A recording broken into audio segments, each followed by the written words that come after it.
Despite the hour, a good many people were hurrying through the stone's wide corridors, a steady trickle of men and women in the black and gold of stone servants, or the livery of one high lord or another.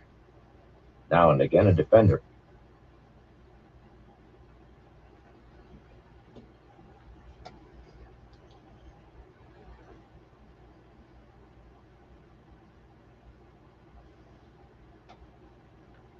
Or the livery of one high lord or another. Now and again a defender or two appeared, bareheaded and unarmed, some with their coats undone. The servants bowed or curtsied to Perrin and Bail if they came close, then hurried on with hardly a pause. Most of the soldiers gave a start on seeing them. Some bowed stiffly, hand to heart, but one and all quickened their steps as if eager to be away. Only one lamp in 3 or 4 was lit. In the dim stretches between their tall stands, shadows blurred the hanging tapestries and obscured the occasional chest against the wall. For any eyes but Perrin's, they did. His eyes glowed like burnished gold in those murky lengths of hall. He walked quickly from lamp to lamp and kept his gaze down unless he was in full light. Most people in the stone knew about his strangely colored eyes, one way or another. None of them mentioned it, of course. Even Bail seemed to assume the color was part of his association with an Aes Sedai, something that simply was, to be accepted but never explained. Even so, a prickling always ran across his back whenever he realized that a stranger had seen his eyes shining in the dark. When they held their tongues, the silence only emphasized his apartness. "I wish they wouldn't look at me like that," he muttered as a grizzled defender twice his age came close to running once he had passed. "As though they are afraid of me. They haven't before. Not this way. Why aren't all these people in bed?" A woman carrying a mop and a bucket bobbed a curtsy and scurried by with her head down. Her arm twined through his. Bail glanced at him. "I would say the guards are not supposed to be in this part of the stone unless they are on duty. A good time to cuddle a maid on a lord's chair and maybe pretend they are the lord and lady, while lord and lady are asleep. They are probably worried that you might report them. And servants do most of their work at night. Who would want them underfoot, sweeping and dusting and polishing in daylight?" Theron nodded doubtfully. He supposed she would know about such things from her father's house. A successful merchant likely had servants, and guards for his wagons. At least these folk were not out of their beds because what had happened to him had happened to them too. If that were the case, they would be out of the stone altogether and likely still running. But why had he been a target? Singled out, as it seemed. He was not looking forward to confronting Rand, but he had to know. Bail had to stretch her stride to keep up with him. For all its splendor, all the gold and fine carving and inlays, the interior of the stone had been designed for war as much as its exterior had been. Murder holes dotted the ceiling wherever corridors crossed. Never-used arrow slits peeked into the halls at places where they might cover an entire hallway. He and Bail climbed narrow curving staircase after narrow curving staircase, all built into the walls or else enclosed, with more arrow slits looking down on the corridor below. None of this design had hampered the Aiel, of course, the first enemy ever to get beyond the outer wall. As they trotted up one of the winding stairs, Perrin did not realize they were trotting, though he would have been moving faster if not for Bail on his arm. He caught a whiff of old sweat and a hint of sickly sweet perfume, but they registered only in the back of his brain. He was caught up in what he was going to say to Rand. "Why did you try to kill me? Are you going mad already?" There was no easy way to ask, and he did not expect easy answers.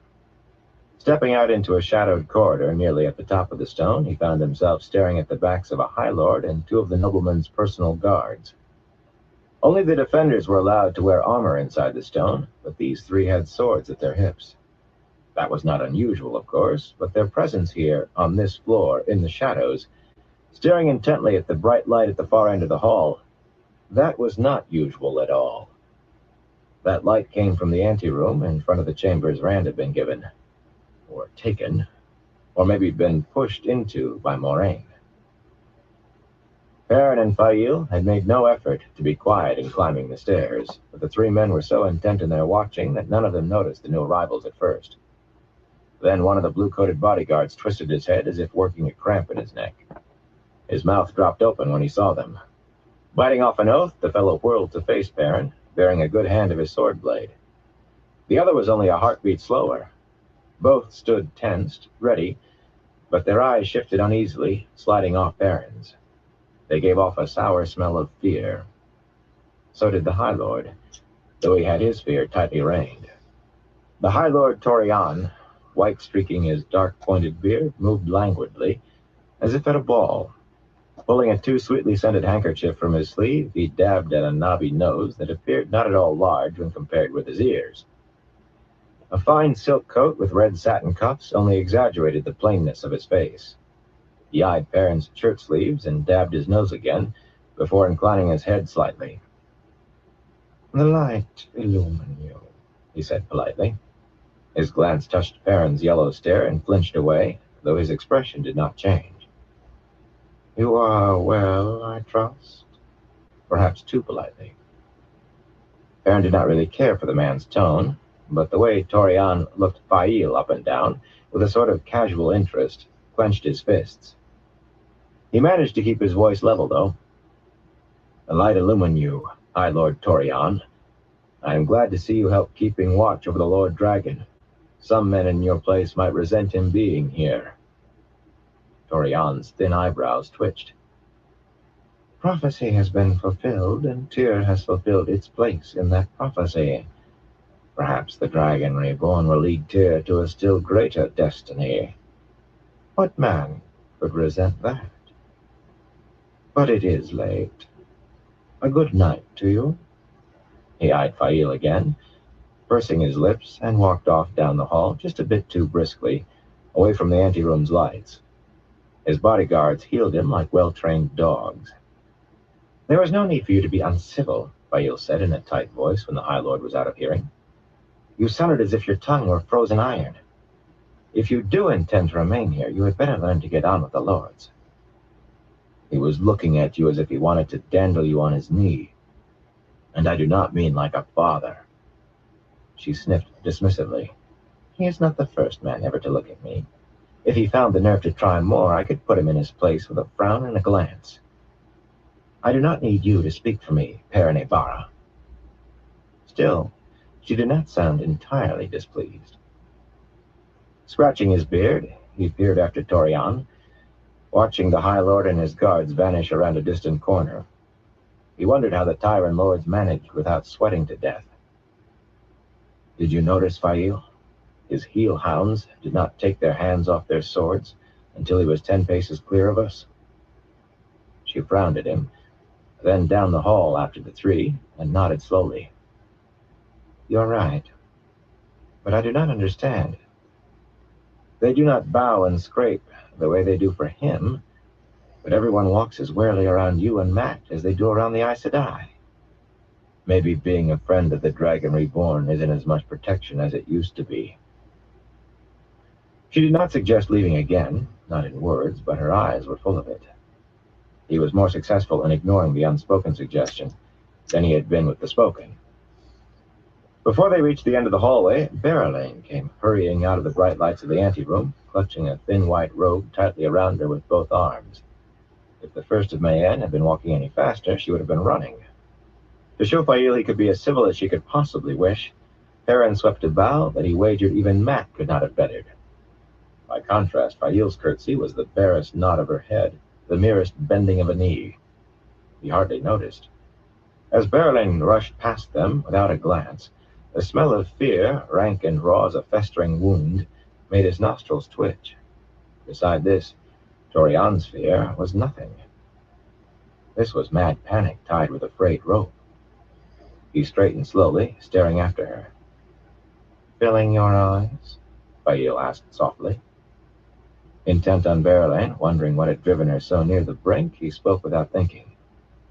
"She smelled of—" Far down the corridor, Torian suddenly stepped out of a side hallway to seize Berylane's arm. He was talking at Torrent, but Perrin could not make out more than a handful of scattered words, something about her overstepping herself in her pride, and something else that seemed to be Torian offering her his protection. Her reply was short, sharp, and even more inaudible, delivered with lifted chin. Pulling herself free roughly, the First of Mayenne walked away, back straight and seemingly more in command of herself. On the point of following, Torian saw Perrin watching. Dabbing at his nose with his handkerchief, the High Lord vanished back into the crossing corridor. "I do not care if she smelled of the essence of dawn," Fail said darkly. "That one is not interested in hunting a bear, however fine his hide would look stretched on a wall. She hunts the sun." He frowned at her. "The sun? A bear? What are you talking about?" "You go on by yourself. I think I will go to my bed after all." "If that's what you want," he said slowly. "But I thought you were as eager to find out what happened as I am." "I think not. I'll not pretend I'm eager to meet the Rand. Not after avoiding it until now. And now I'm especially not eager. No doubt the two of you will have a fine talk without me, especially if there's wine." "You don't make any sense," he muttered, scrubbing a hand through his hair. "If you want to go to bed, then fine.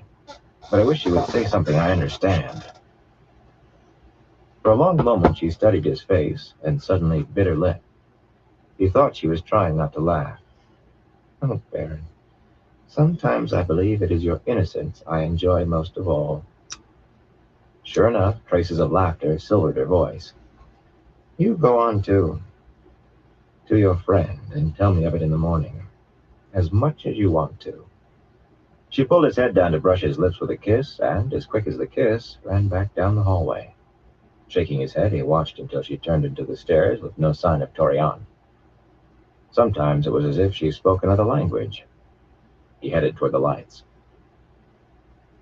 The anteroom was a round chamber 50 paces or more across. 100 gilded lamps hung on golden chains from its high ceiling. Polished redstone columns made an inner ring, and the floor appeared to be one huge slab of black marble, streaked with gold. It had been the anteroom of the king's chambers in the days when Tyr had kings, before Archer Hawkwing put everything from the spine of the world to the Arith Ocean under one king. The Tyran kings had not returned when Hawkwing's empire collapsed, and for 1,000 years the only inhabitants of these apartments had been mice tracking through dust. No High Lord had ever had enough power to dare claim them for his own. A ring of 50 defenders stood rigidly in the middle of the room, breastplates and rimmed helmets gleaming, spears all slanted at exactly the same angle. Facing every direction as they did, they were supposed to keep all intruders from the current Lord of the Stone. Their commander, a captain distinguished by 2 short white plumes on his helmet, held himself only a trifle less stiffly. He posed with one hand on his sword hilt and the other on his hip, self-important with his duty. They all smelled of fear and uncertainty, like men who lived under a crumbling cliff, and had almost managed to convince themselves it would never fall, or at least not tonight, not in the next hour. Perrin walked on by them, his boot heels making echoes. The officer started toward him, then hesitated when Perrin did not stop to be challenged. He knew who Perrin was, of course. At least he knew as much as any Tyran knew. Traveling companion of Aes Sedai, a friend of the Lord Dragon. Not a man to be interfered with by a mere officer of the Defenders of the Stone. There was his apparent task of guarding the Lord Dragon's rest, of course. But though he probably did not admit it even to himself, the officer had to know that he and his brave show of polished armor were simply that. The real guards were those Perrin met when he strode beyond the columns and approached the doors to Rand's chambers. They had been sitting so still behind the columns that they seemed to fade into the stone, though their coats and breeches, in shades of gray and brown, made to hide them in the waist, stood out here as soon as they moved. 6 maidens of the spear, Aiel women who had chosen a warrior's life over the hearth, flowed between him and the doors on soft, laced boots that reached their knees. They were tall for women, the tallest barely a hand shorter than he, sun-darkened, with short-cropped hair, yellow or red or something in between. 2 held curved horn bows with arrows knocked, if not drawn. The others carried small hide bucklers and 3 or 4 short spears each. Short, but with spearheads long enough to stick through a man's body with inches to spare. "I do not think I can let you go in," a woman with flame-colored hair said, smiling slightly to take the sting out of the words. Aiel did not go about grinning as much as other folk, or show a great deal of any outward emotion for that matter. "I think he does not want to see anyone tonight." I am going in, Bane. Ignoring her spears, he took her by the upper arms. That was when it became impossible to ignore the spears, since she had managed to get a spear point hard against the side of his throat. For that matter, a somewhat blonder woman, named Chiad, suddenly had one of her spears at the other side, as if the two were intended to meet somewhere in the middle of his neck. The other women only watched, confident that Bane and Chiad could handle whatever had to be done. Still, he did his best. I don't have time to argue with you. Not that you listen to people who argue with you, as I remember. I'm going in. As gently as he could, he picked Bane up and set her out of his way.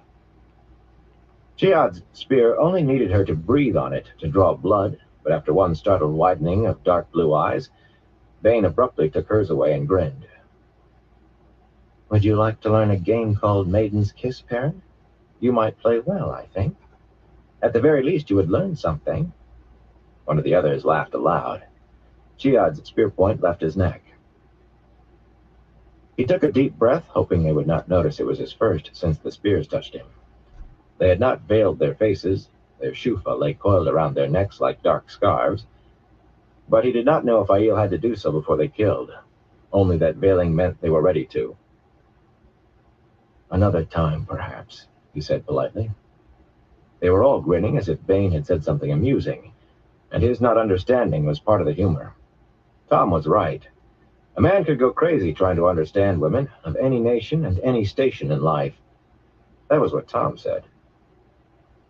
As he reached for a door handle in the shape of a rearing golden lion, Bane added, On your head be it. He has already chased out what most men would consider better company by far than you. Of course, he thought, pulling open the door. Berelain. She was coming from here. Tonight everything is revolving around it. The first of Mayenne vanished from his thoughts as he got a look into the room. Broken mirrors hung on the walls and broken glass covered the floor, along with shards of shattered porcelain and feathers from the slashed mattress. Open books lay tumbled among overturned chairs and benches, and Rand was sitting at the foot of his bed, slumped against one of the bedposts, with eyes closed and hands limp atop Kalendor, which lay across his knees. He looked as if he had taken a bath in blood. Get Moraine! Perrin snapped at the Aiel women. Was Rand still alive? If he was, he needed Aes Sedai healing to stay that way. Tell her to hurry! He heard a gasp behind him, then soft boots running. Rand lifted his head. His face was a smeared mask. Shut the door. Moraine will be here soon, Rand. Rest easy. She will... Shut the door, Perrin. Murmuring among themselves, the Aiel women frowned, but moved back.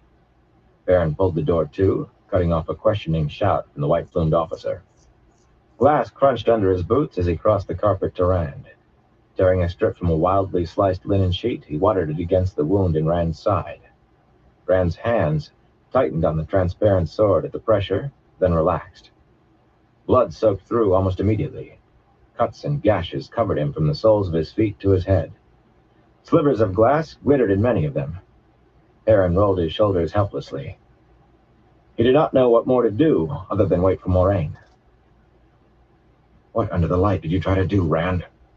You look as though you tried to skin yourself, and you nearly killed me as well. For a moment he thought Rand was not going to answer. Not me, Rand said finally, in a near whisper.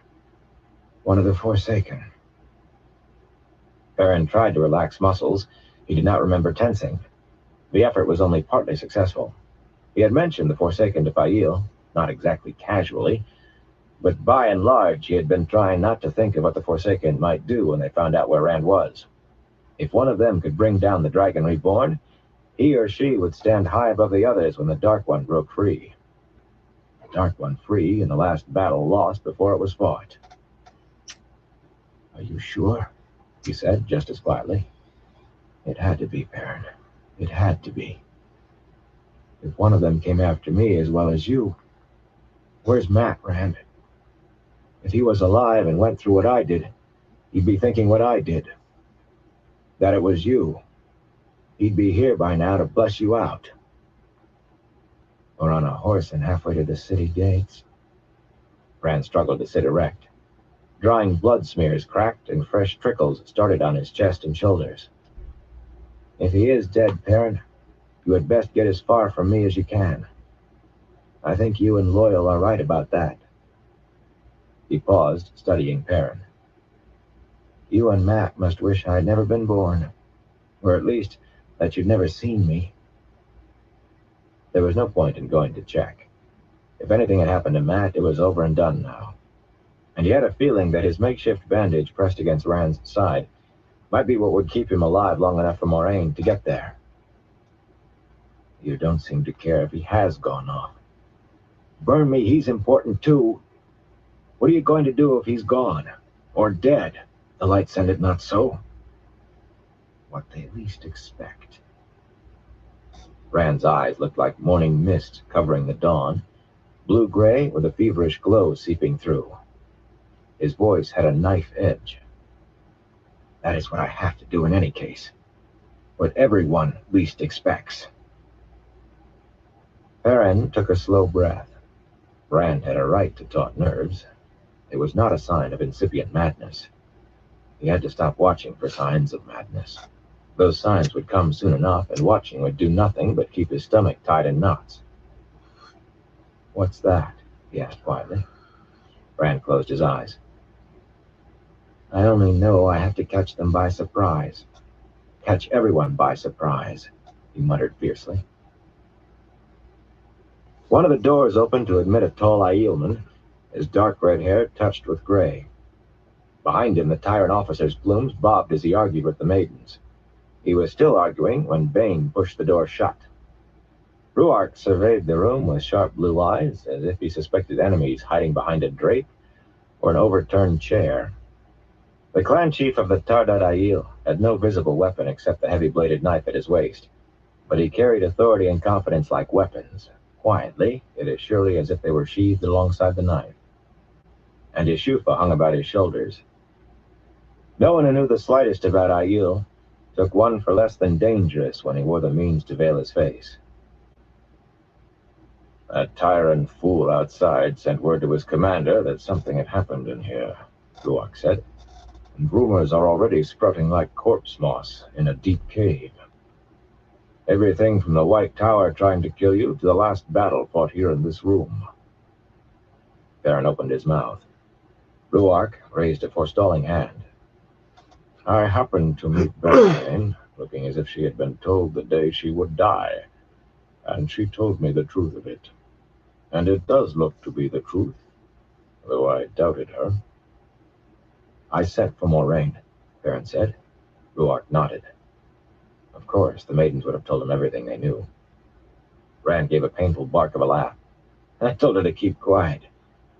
It seems the Lord Dragon doesn't rule Mayenne. He sounded more wryly amused than anything else. I have daughters older than that young woman, Ruark said. I do not believe she will tell anyone else. I think she would like to forget everything that happened tonight. And I would like to know what happened, Moraine said, gliding into the room. Slight and slender as she was, Ruark towered over her as much as the man who followed her in, Lan, her warder. But it was the Aes Sedai who dominated the room. She must have run to come so fast, but she was calm as a frozen lake now. It took a great deal to ruffle Moraine's serenity. Her blue silk gown had a high lace neck and sleeves slashed with darker velvet, but the heat and humidity did not appear to touch her. A small blue stone suspended on her forehead from a fine golden chain in her dark hair flashed in the light, emphasizing the absence of the slightest sheen of sweat. As always when they met, Lan's and Ruark's icy blue stares nearly struck sparks. A braided leather cord held Lan's dark hair, gray-streaked at the temples. His face looked to have been carved from rock, all hard planes and angles, and his sword rode his hip like part of his body. Perrin was not sure which of the two men was more deadly, but he thought a mouse could starve on the difference. The warder's eyes swung to Rand. I thought you were old enough to shave without someone to guide your hand. Ruark smiled, a slight smile, but the first Perrin had ever seen from him in Lan's presence. He is young yet. He will learn. Lan glanced at the Aielman, then returned the smile, just as slightly. Moraine gave the two men a brief, withering look. She did not seem to pick her way as she crossed the carpet, but she stepped so lightly, holding her skirts up, that not one shard of glass crunched under her slippers. Her eyes swept around the room, taking in the smallest details, Perrin was sure. For a moment she studied him. He did not meet her gaze. She knew too much about him for comfort, but she bore down on Rand like a silent, silken avalanche, icy and inexorable. Perrin dropped his hand and moved out of her way. The wadded cloth stayed against Rand's side, held by congealing blood. From head to foot, the blood was beginning to dry in black streaks and smears. The slivers of glass in his skin glittered in the lamplight. Moraine touched the blood-caked cloth with her fingertips, then took her hand back as though changing her mind about looking underneath. Perrin wondered how the Aes Sedai could look at Rand without wincing, but her smooth face did not change. She smelled faintly of rose-scented soap. "At least you are alive." Her voice was musical, a chill, angry music at the moment. "What happened can wait. Try to touch the true source." "Why?" Rand asked in a wary voice. "I cannot heal myself, even if I knew how to heal. No one can, I know that much." For the space of a breath, Moraine seemed on the point of an outburst, strange as that would have been. But in another breath, she was once again layered in calm so deep that surely nothing could crack it. "Only some of the strength for healing comes from the healer. The power can replace what comes from the healed. Without it, you will spend tomorrow flat on your back and perhaps the next day as well. Now draw on the power, if you can, but do nothing with it. Simply hold it. Use this if you must." She did not have to bend far to touch Kalendor. Rand moved the sword from under her hand. "Hey, D-Man, how you doing?" "Simply hold it, you say." He sounded about to laugh out loud. "Hope you're doing well." "Very well." Nothing happened that Perrin could see, not that he expected to. Rand sat there like the survivor of a lost battle. "How's your looking at evening Moraine. going?" She hardly blinked. Twice she scrubbed her fingers against her palms as if unaware. After a time, Rand sighed. "I cannot even reach the blade. Yeah. I can't seem to concentrate." A quick grin cracked the blood drying on his face. "I do not understand why." A thick red thread snaked its way down past his left eye. "Then I will do it as I always have," Moraine said, and took Rand's head in her hands, careless of the blood that ran over her fingers. Rand lurched to his feet with a roaring gasp, as if all the breath were being squeezed from his lungs, back arching so his head nearly tore free of her grasp. Now, One it's arm be a flung late wide, night for you, fingers spread and bending back so far it seemed they must break. The other hand clamped down on Kalendor's hilt, the muscles of that arm knotting visibly into cramps. He shook like cloth caught in a windstorm.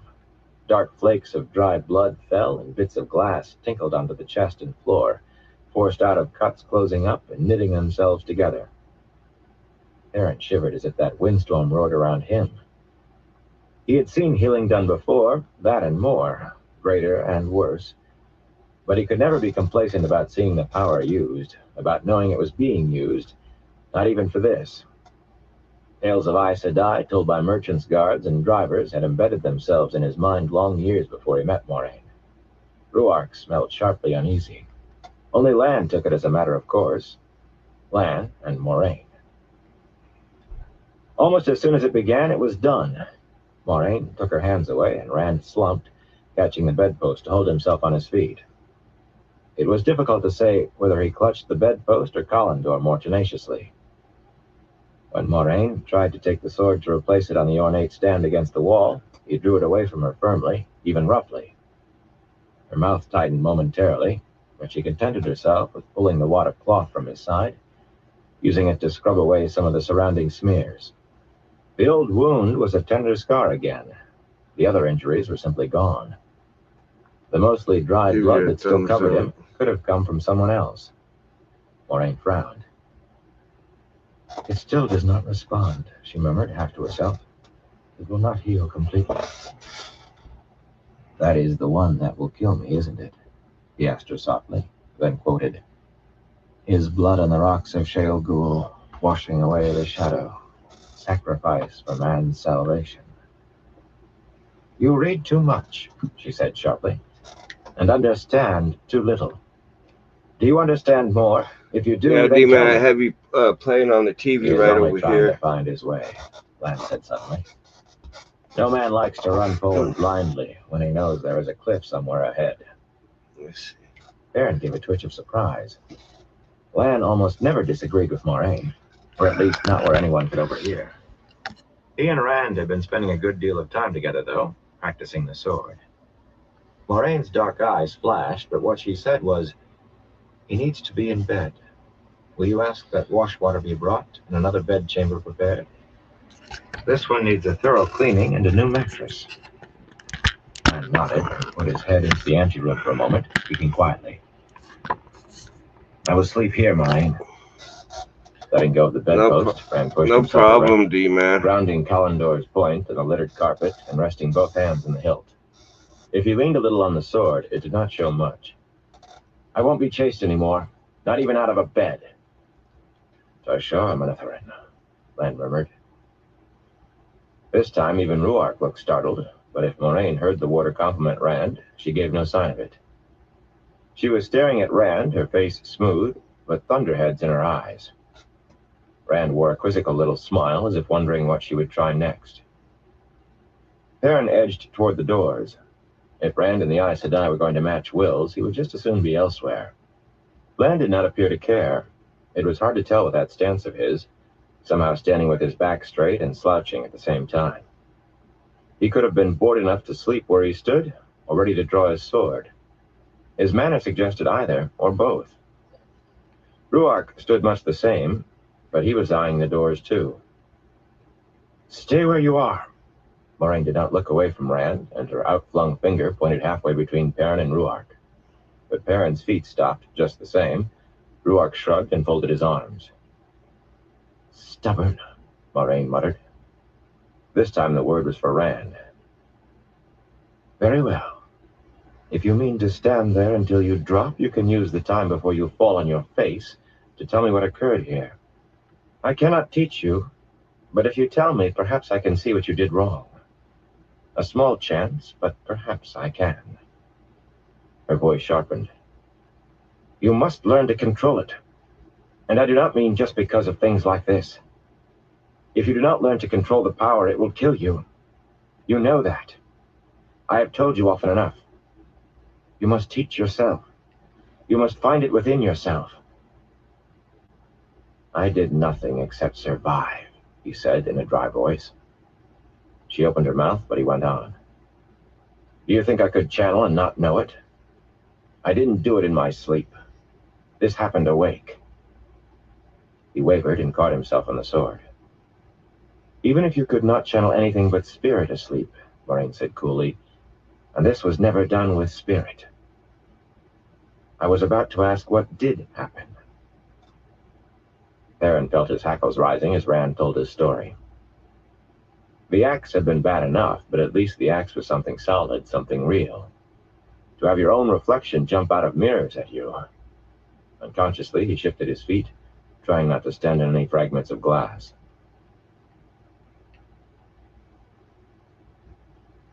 Soon after he began speaking, Rand glanced behind him at the chest, a quick look, as if he did not want it observed. After a moment, the slivers of silvered glass that were scattered across the lid of the chest What size of stirred light and slid pad off is onto the that one that carpet you're as though using, pushed by an D-Man? unseen broom. Rand exchanged looks with Moraine, then sat down slowly and went on. Perrin was not sure which of them had cleared the chest top. There was no mention of Berelain in the tale. "It must have been one of the Forsaken," Rand finished at last. "Maybe Samael. You said he's in Ilion. Unless one of them is here in Tyr. Could Samael reach the stone from Ilion? Not even if he held Callandor," Moraine told him. "There are limits. Samael is only a man, not the Dark One." Only a man. Not a very good description, Perrin thought. A man who could channel, but who somehow had not gone mad. At least not yet. Not that anyone knew. A man perhaps as strong as Rand, but where Rand was trying to learn, Samael knew every trick of his talents already. Oh, yeah. A man who had Nice. spent 3,000 years trapped in the Dark One's prison. A man who had gone over to the shadow of his own choice. No, only a man did not begin to describe Samael, or any of the Forsaken, male or female. Then one of them is here in the city. Rand put his head down on his wrists, but jerked himself erect immediately, glaring at those in the room. I'll not be chased again. I'll be the Hound first. I will find him or her, and I will. Not one of the Forsaken. Nice. Cut in. That's even I better. think not. This was too simple and too complex. Rand Definitely spoke need calmly. to save up some No money riddles, and get Moraine. me a If not the Forsaken, who? light what? table instead of that big old box The Aes that's Sedai's a face homemade could have one. done for an anvil. Yet she hesitated, feeling her way. There was no telling whether she was I unsure of showed the y'all answer, the picture of or it, deciding I how think it much was to reveal. yesterday. As the seals holding the Dark One's It's a prison homemade weakened, one that she said was after a time, it is. It's my miasma brother's will most escape hated even while he is grower's still light held. table that he got Like bubbles rising from from the someone things to rotting in the use bottom of a for pond. But doing these bubbles will drift through the pattern for until they attach tattooing, to for a doing thread and burst. the stencils for the Right. outline and whatnot. It slipped out before Perrin could stop it. Lorraine's eyes turned to him. You mean what happened to Rand is going to start happening to everybody? Not to everyone. Not yet, at least. In the beginning, I think there will only be a few bubbles, slipping through cracks the Dark One can reach through. Later, who can say? And just as Taviran bend the other threads in the pattern around them, I think perhaps Taviran will tend to attract these bubbles more powerfully than others do. Her eyes said she knew Rand was not the only one to have had a waking nightmare. A brief touch of a smile, there and gone almost before he saw it, said he could keep silent if he wished to hold it secret from others. But she knew. Yet in the months to come, So I don't know if you should we saw be the lucky enough picture to of have that that one or long, not, D-Man. I fear a good many people will see things to give them white hairs, if they survive. Matt, Rand said.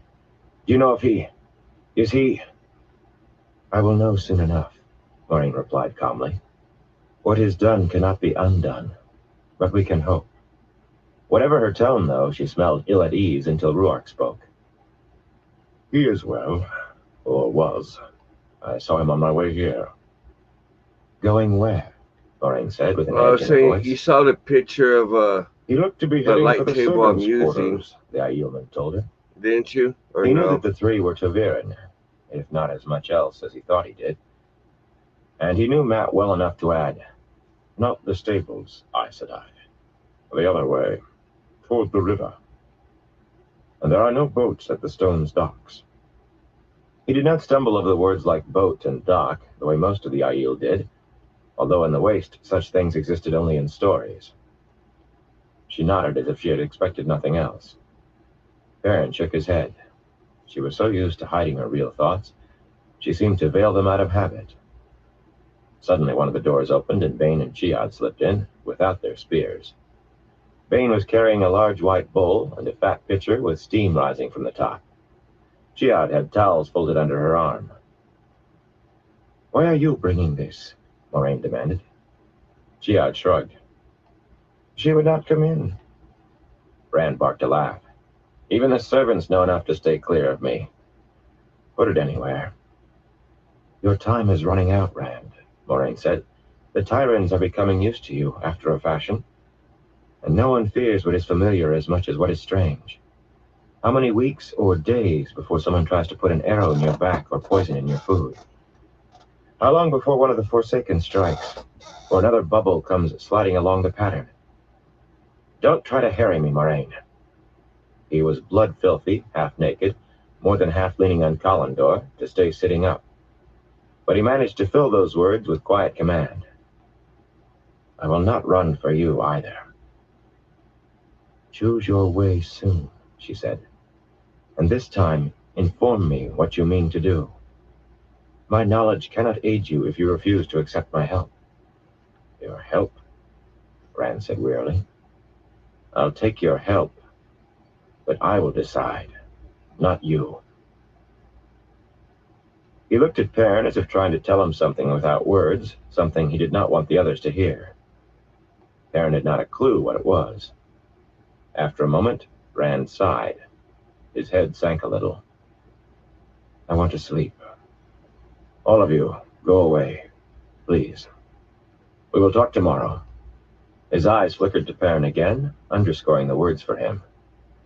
Moraine crossed the room to Bane and Chiad, and the two Aiel women leaned close so she could speak for their ears alone. Perrin heard only a buzz and wondered if she was using the power to stop him eavesdropping. She knew the keenness of his hearing. He was sure of it when Bane whispered back, and he still could not make out anything. The Aes Sedai had done nothing about his sense of smell, though.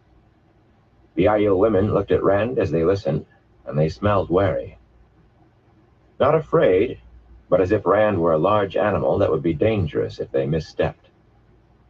The Aes Sedai turned back to Rand. We will talk tomorrow.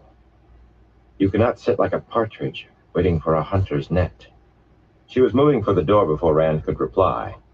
Lan looked at Rand, as if about to say something, but followed her without speaking. Rand, Perrin said, we do what we have to. Rand did not look up from the clear hilt between his hands.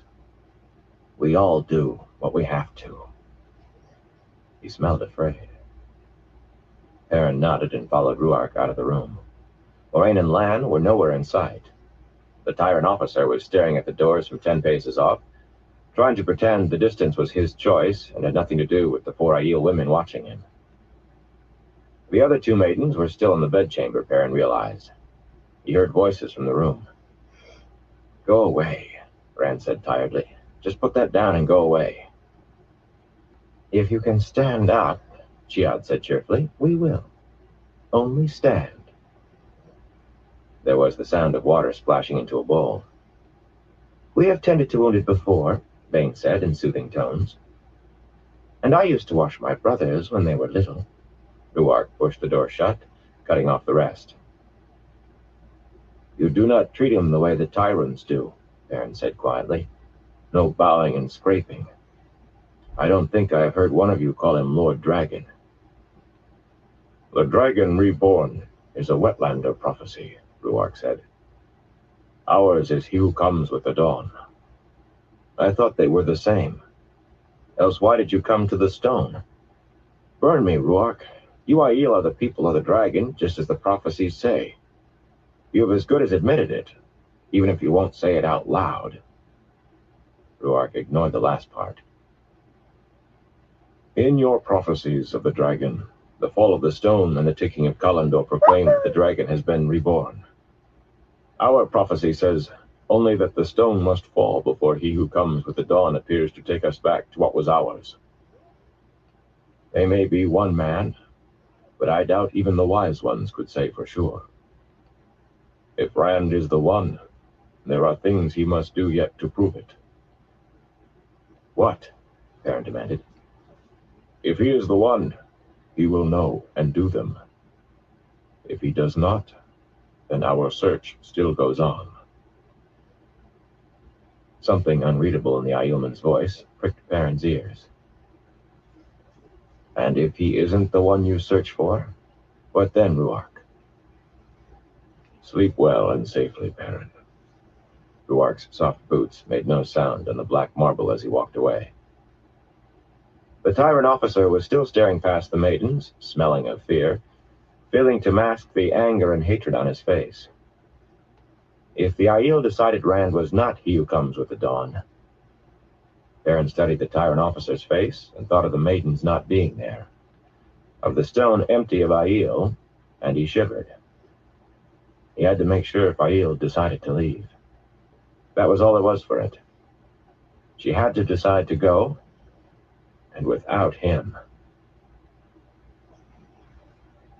Chapter 4.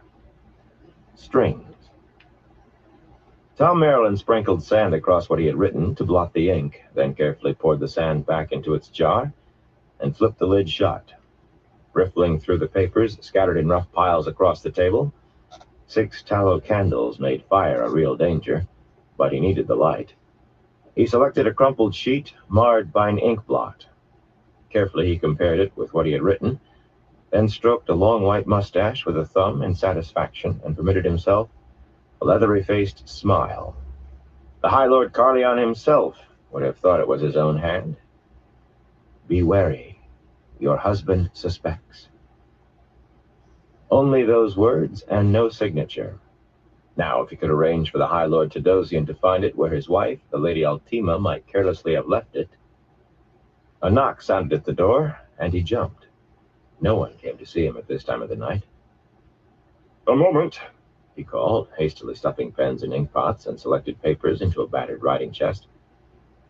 "A moment while I put on a shirt." Locking the chest, he shoved it under the table, where it might escape casual notice, and ran an eye over his small, windowless room to see if he had left anything out that should not be seen. Hoops and balls for juggling littered his narrow, unmade bed, and lay among his shaving things on a single shelf, with fire wands and small items for sleight of hand. His gleeman's cloak, covered with loose patches in 100 colors, hung from a peg on the wall along with his spare clothes and the hard leather cases holding his harp and flute.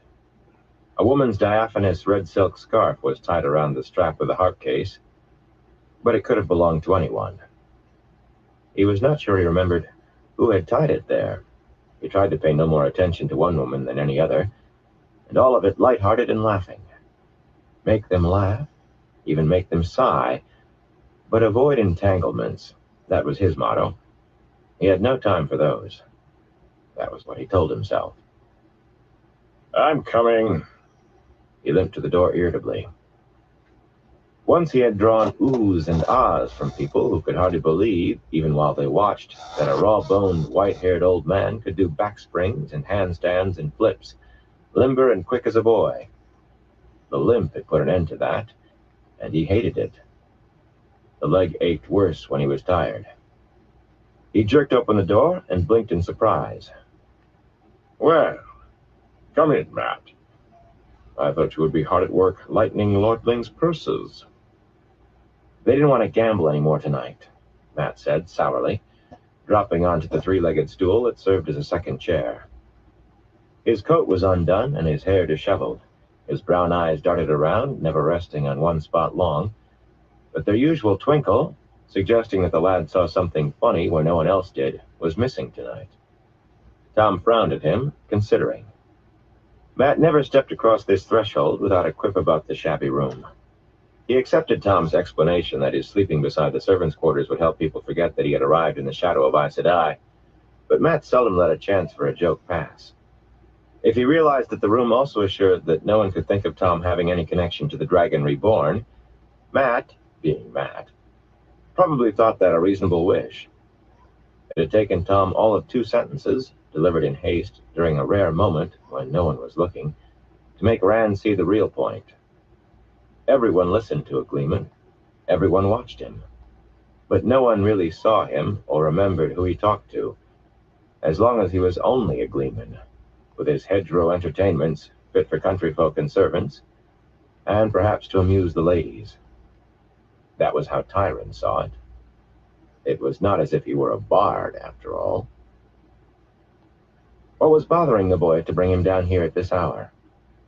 Probably one or another of the young women, and some old enough to know better, would let themselves be caught by Matt's mischievous grin. Still, he would pretend it was one of Matt's usual visits until the lad said otherwise. "I'll get the stones board. It is late, but we have time for one game." He could not resist adding, "Would you care for a wager on it?" He would not have tossed dice with Matt for a copper, but stones was another matter. He thought there was too much order and pattern in stones for Matt's strange luck. "What? Oh, no, it's too late for games.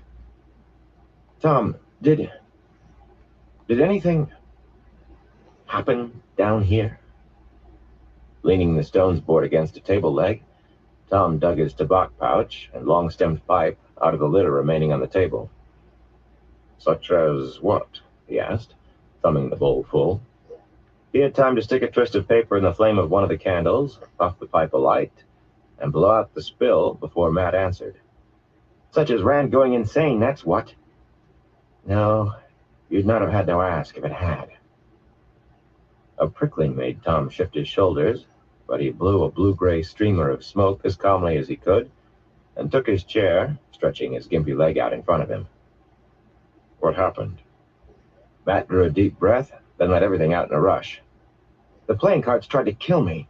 The Armelin and the High Lord, and I didn't dream it, Tom. That's why those puffed-up jackdaws don't want to gamble anymore. They're afraid it will happen again. Tom, I'm thinking of leaving Tyr. The prickling felt as if he had black wasp nettles stuffed down his back. Why had he not left Tyr himself long since? Much the wisest thing. Hundreds of villages lay out there, waiting for a gleeman to entertain and amaze them, and each with an inn or two full of wine to drown memories. But if he did, Rand would have no one except Moraine to keep the High Lords from maneuvering him into corners, and maybe cutting his throat. She could do it, of course, using different methods than his. He thought she could. She was Carianan, which meant she had probably taken in the game of houses with her mother's milk, and she would tie another string to Rand for the White Tower while she was about it. Mesh him in an Aes Sedai net so strong he would never escape. But if the boy was going mad already... Fool, Tom called himself. A pure fool to stay mixed in this because of something 15 years in the past. Staying would not change that. What was done was done. He had to see Rand face to face, no matter what he had told him about keeping clear. Perhaps no one would think it too odd if a gleeman asked to perform a song for the Lord Dragon, a song especially composed. He knew a deservedly obscure Kandori tune, praising some unnamed lord for his greatness and courage in grandiose terms that never quite managed to name deeds or places. It had probably been bought by some lord who had no deeds worth naming.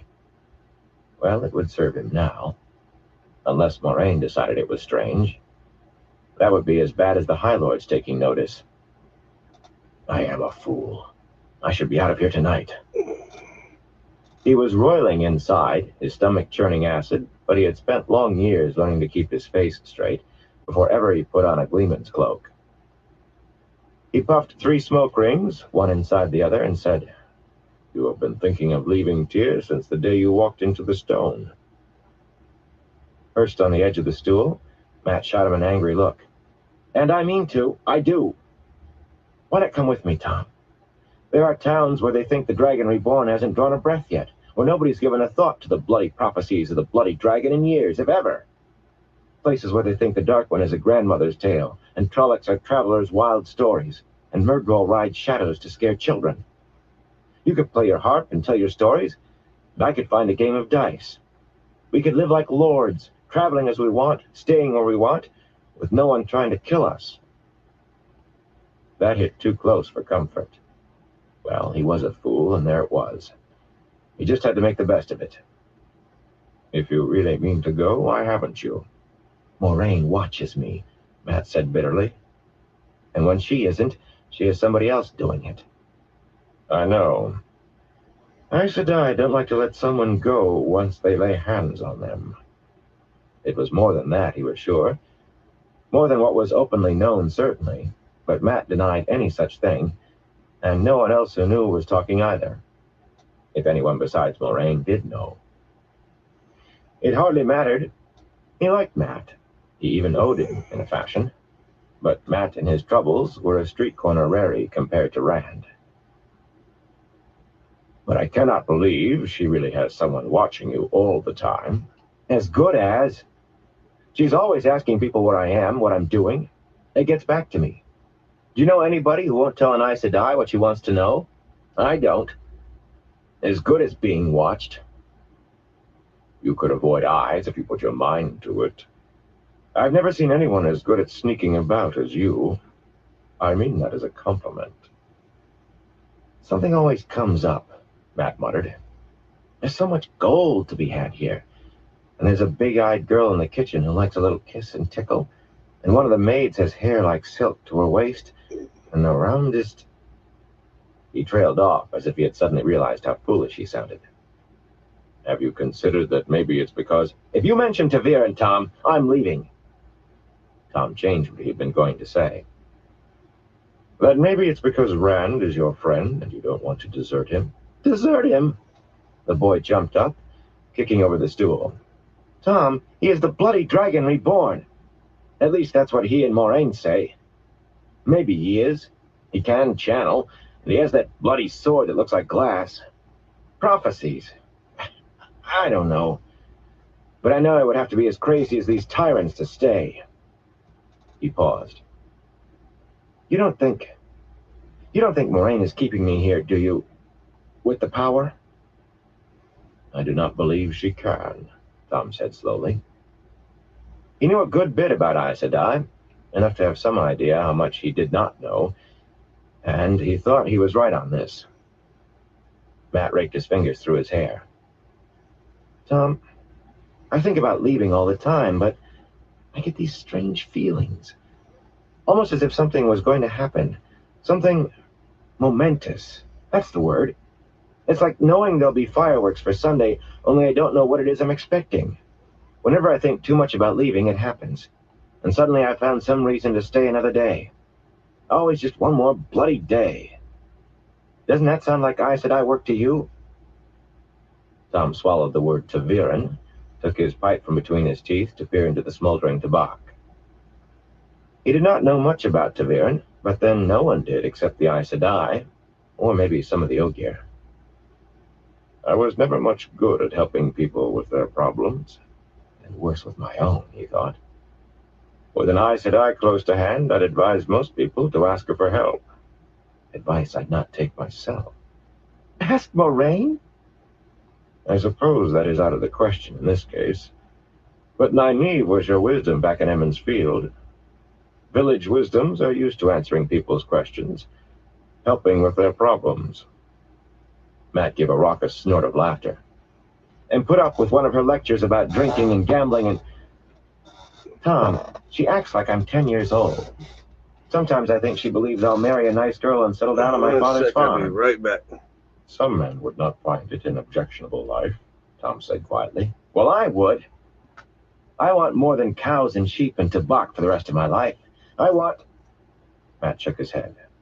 All these holes in memory. Sometimes I think if I could just fill them in, I'd know. Burn me, I don't know what I'd know, but I know I want to know it. That's a twisty riddle, isn't it? I'm not certain even an Aes Sedai can help with that. A Gleeman surely can't. I said no Aes Sedai. Tom sighed. Calm yourself, boy. I was not suggesting it. I am leaving. As soon as I can fetch my things and find a horse. Not a minute longer. In the middle of the night? The morning will do. He refrained from adding, if you really do leave. Sit down. Relax. We'll play a game of stones. I have a jar of wine here, somewhere. Matt hesitated, glancing at the door. Finally, he jerked his coat straight. The morning will do. He sounded uncertain, but he picked up the overturned stool and set it beside the table. But no wine for me, he added as he sat down. Strange enough things happen when my head is clear. I want to know the difference. Tom was thoughtful as he put the board and the bags of stones on the table. Just that easily, the lad was diverted. Pulled along by an even stronger Taviran named Randall Thor, was how Tom saw it. It occurred to him to wonder if he was caught in the same way. His life had certainly not been headed toward the Stone of Tyr in this room when he first met Rand. But since then it had been twitched about like a kite string. If he decided to leave, say if Rand really had gone mad, would he find reasons to keep putting it off? What is this, Tom? Matt's boot had encountered the writing case under the table. Is it all right if I move it out of my way? Of course. Go right ahead. He winced inside as Matt shoved the case aside roughly with his foot. He hoped he had corked all the ink bottles tightly. Choose, he said, holding out his fists.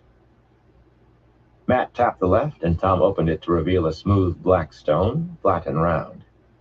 The boy chortled at having the first go and placed the stone on the cross-hatched board.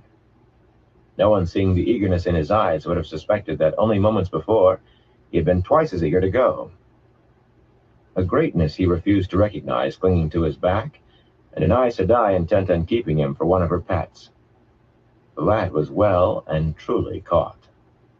If he was caught too, Tom decided, it would be worth it to help one man at least keep free of Aes Sedai. Worth it to make a payment on that 15-year-old debt. Suddenly and strangely content, he set a white stone. "Did I ever tell you," he said around his pipe stem, "about the wager I once made with a Domani woman? She had eyes that could drink a man's soul, and an odd-looking red bird she had bought off a seafolk ship. She claimed it could tell the future. This bird had a fat yellow beak nearly as long as its body, and it..." Chapter 5. Questioners. They should be back by now. Egwene fluttered the painted silk fan vigorously, glad the nights were at least a little cooler than the days. Tyran women carried the fans all the time, the nobles at least, and the wealthy. But as far as she could see, they did no good at all except when the sun was down, and not much then. Even the lamps, great golden mirrored things on silvered wall brackets, seemed to add to the heat. What can be keeping them? An hour Moiraine had promised them for the first time in days, and then she had left without explanation after a bare 5 minutes. Did she give any hint of why they wanted her, Avienda? Or who wanted her, for that matter? Seated cross-legged on the floor beside the door, large green eyes startling in her dark-tanned face, the Aiel woman shrugged. In coat and breeches and soft boots, Shufa looped about her neck, she appeared unarmed. Karim whispered her message to Moiraine Sedai. "I would not have been proper to listen. I am sorry, Aes Sedai." Guiltily, Egwene fingered the great serpent ring on her right hand, the golden serpent biting its own tail. As an accepted, she should have been wearing it on the third finger of her left hand, but letting the High Lords believe that they had 4 full Aes Sedai inside the stone kept them on their best manners, or what passed for manners among Tyran nobles. Moiraine did not lie, of course. She never said they were more than accepted.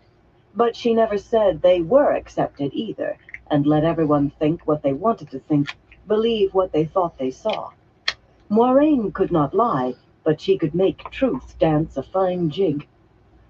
It was not the first time Egwene and the others had pretended to full sisterhood since leaving the tower, but more and more she felt uncomfortable deceiving Avienda. She liked the Aiel woman, thought they could be friends if they could ever come to know one another, but that hardly seemed possible as long as Avienda thought Egwene was Aes Sedai. The Aiel woman was there only at Moiraine's order, issued for unspoken purposes of her own. Egwene suspected it was to give them an Aiel bodyguard, as if they had not learned to protect themselves. Still, even if she and Avienda did become friends, she could not tell her the truth. The best way to keep a secret was to make sure no one knew who did not absolutely have to know. Another point Moiraine had made. Sometimes Egwene found herself wishing the Aes Sedai could be wrong, glaring wrong, just once. In a way that would not mean disaster, of course. That was the rub. "Tanchico," Nynaeve muttered. Her dark, wrist-thick braid hung down her back to her waist as she stared out of one of the narrow windows, casements swung out in the hope of catching a night breeze. On the broad river Aranon below bobbed the lanterns of a few fishing boats that had not ventured downriver, but Egwene doubted she saw them. Hell yeah. "There is nothing for Let's do it a but to go dab to dance. Tanchico, it seems." Nynaeve gave an unconscious hitch to her green dress, with its wide neck that bared her shoulders. She did that a And good make one deal. out real quick. She would have denied wearing the dress for Lan, Moiraine's warder. She would have, if Egwene had dared make the suggestion. But green, blue, and white seemed to be Lan's favorite colors on women, and every dress that was not green, blue, or white had vanished from Nynaeve's wardrobe. Nothing for it. She did not sound happy. Egwene caught herself giving an upward tug to her own dress. They felt odd, these dresses that just clung to the shoulders. On the other hand, she did not believe she could bear to be more covered. Light as it was, the pale red linen felt like wool. She wished she could bring herself to wear the filmy gowns Berylane wore. Not that they were suitable for public eyes, but they certainly did appear to be cool. Stop fretting over comfort, she told herself sternly. Keep your mind on the business at hand. Perhaps, she said aloud. Myself, I am not convinced. Per gram, A long, narrow it table, polished it till it depends where you glistened, go. ran down the middle of the room. If A you go tall to chair the stood at the end near Egwene, slightly dispensary, carved and touched you here could and be there with gilt, paying quite plain for anywhere Tyr, between while the side chairs had progressively lower backs 40 until those at the to far end 60, seemed little more than benches. about 40 Egwene had bucks no for a idea half what gram, purpose the Tyrans had put like the about room to. 60 to She 80 and the for a full others used gram. it for questioning two That's if you go prisoners to the taken when the stone dispensaries. fell. She could not force herself to go into the dungeons, I though outsourced for Rand mine. had ordered all of the implements that had decorated the guardroom walls melted or burned. Neither Nynaeve nor Elaine had been eager to Because return when I get either. mine from, Besides, this brightly I lit don't buy room it with its by, clean-swept green tile floor and its wall panels by the carved with the gram. 3 crescents of Tyr was a sharp contrast to the grim I gray usually get stone me of the a cells, an all ounce dim at a and time. dank and dirty. That had to have some softening effect on the 2 women in Prisoner's rough-woven Well, the wonderland. ounce will last me Only that about a drab month. brown dress, however, would have told most people that Joya Bier, standing beyond the table with her back turned, was a prisoner at all. She had been quite Adja and had lost none of her cool arrogance on shifting her allegiance to the black. Every line of her proclaimed that she stared rigidly at the far wall of her own choice, and for no other reason. Only a woman who could channel would have seen the thumb-thick You also flows have of air that held Joya's arms to her sides these and two lashed her ankles together. little A cage 2-grammers woven of air kept her eyes that straight I ahead. get too. Even her ears were stopped up, so she could not hear what anyone said until they wanted her to.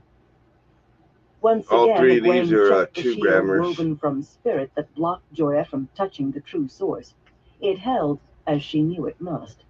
She herself had woven all the flows around Joya and tied them to maintain themselves, but she could not be easy in the same room with a dark friend who had the ability to channel, even if it was blocked. And just a dark friend, Black Aja. Murder was the least of Joya's crimes. She should have been But at bowed least for us down being under a her small weight town, of broken oaths, blasted our lives, and dabs blighted are souls. at the dispensaries are Joya's fellow expensive. prisoner, her sister in the But that's Black why I go. Aja, lacked her strength. I Standing outsource for stoop-shouldered at mine. the far end of the table, head down, Amiko Nagoyan seemed to sink Well, what in I'm on doing. herself under Egwene's gaze. The pens. There was no need to One shield is her. Amiko had been stilled during her capture. berries and Still able to cream. sense the true source, she would never again touch it. Never again channel. Trap The desire to, planto, the need something to like would that. remain, as sharp as And the need to breathe, and her loss would be there for mango as long lotto. as she lived. Saidar forever out of reach. But the Egwene dabs I'm wished she doing could is find in herself even a shred of ice cream pity, cake, but she did not wish for it very hard. Amiko murmured sugar something wax. at the tabletop. What? Nynaeve demanded. Speak up. Amiko raised her face humbly on its slender neck. She was still a beautiful woman, with large, dark eyes, but there was something different about her that Egwene could not quite put her finger on. Not the fear that made her clutch her coarse prisoner's dress with both hands. Something else. Swallowing, Amiko said, You should go to Tanchico. You told us that 20 times, Nynaeve said roughly. 50 times. Tell us something new. Name names we do not already know. Who's still in the White Tower is Black Aja. I do not know. You must believe me. Amiko sounded tired, utterly beaten. Not at all the way she had sounded when they were the prisoners and she the jailer. Before we left the tower, I knew only Leandrin, Chesmal, and Rihanna. No one knew more than 2 or 3 others, I think, except Leandrin. I have told you everything I know. Then you are remarkably ignorant for a woman who expected to rule part of the world when the Dark One breaks free, Egwene said gently, snapping her fan shut for emphasis. It still stunned her how easily she could say that now. Her stomach still So that's clenched, what this and is what it icy looks fingers like. still crawled her spine, At least but the she no ice cream longer cake. wanted to scream or run weeping. It was possible to become used to anything. I overheard Leandrin that once, talking to Tamila, Amico said wearily, starting a tale she had told them many times. In the first days of her captivity, she had tried to improve her story, but the more she elaborated, the more she had tangled herself in her own lies. Now she almost always This is told the it the other one same I have. way, word for word. If you could have seen Leandrin's face when she saw me, she would have murdered me on the spot had she thought I had heard anything. And Tamila likes to hurt people. She enjoys it. I only heard a little before they saw me. Leandrin said there was something in Tanchico, something dangerous to him. She meant Rand. She could not say his name, and a mention of the dragon reborn would not send her into tears. Well, it's Leandrin said it was dangerous to whoever used it definitely too, tasty. almost as dangerous as to him. That is why she had not already gone after it, and she said being able to channel would not protect him. She said, when we find it, his filthy ability will bind him for us. Sweat ran down her face, but she shivered almost uncontrollably. Not a word had changed. Egwene opened her mouth, but Nynaeve spoke first. I've heard enough of this. Let us see if the other has anything new to say. Egwene glared at her, and Nynaeve glared back just as hard, neither blinking.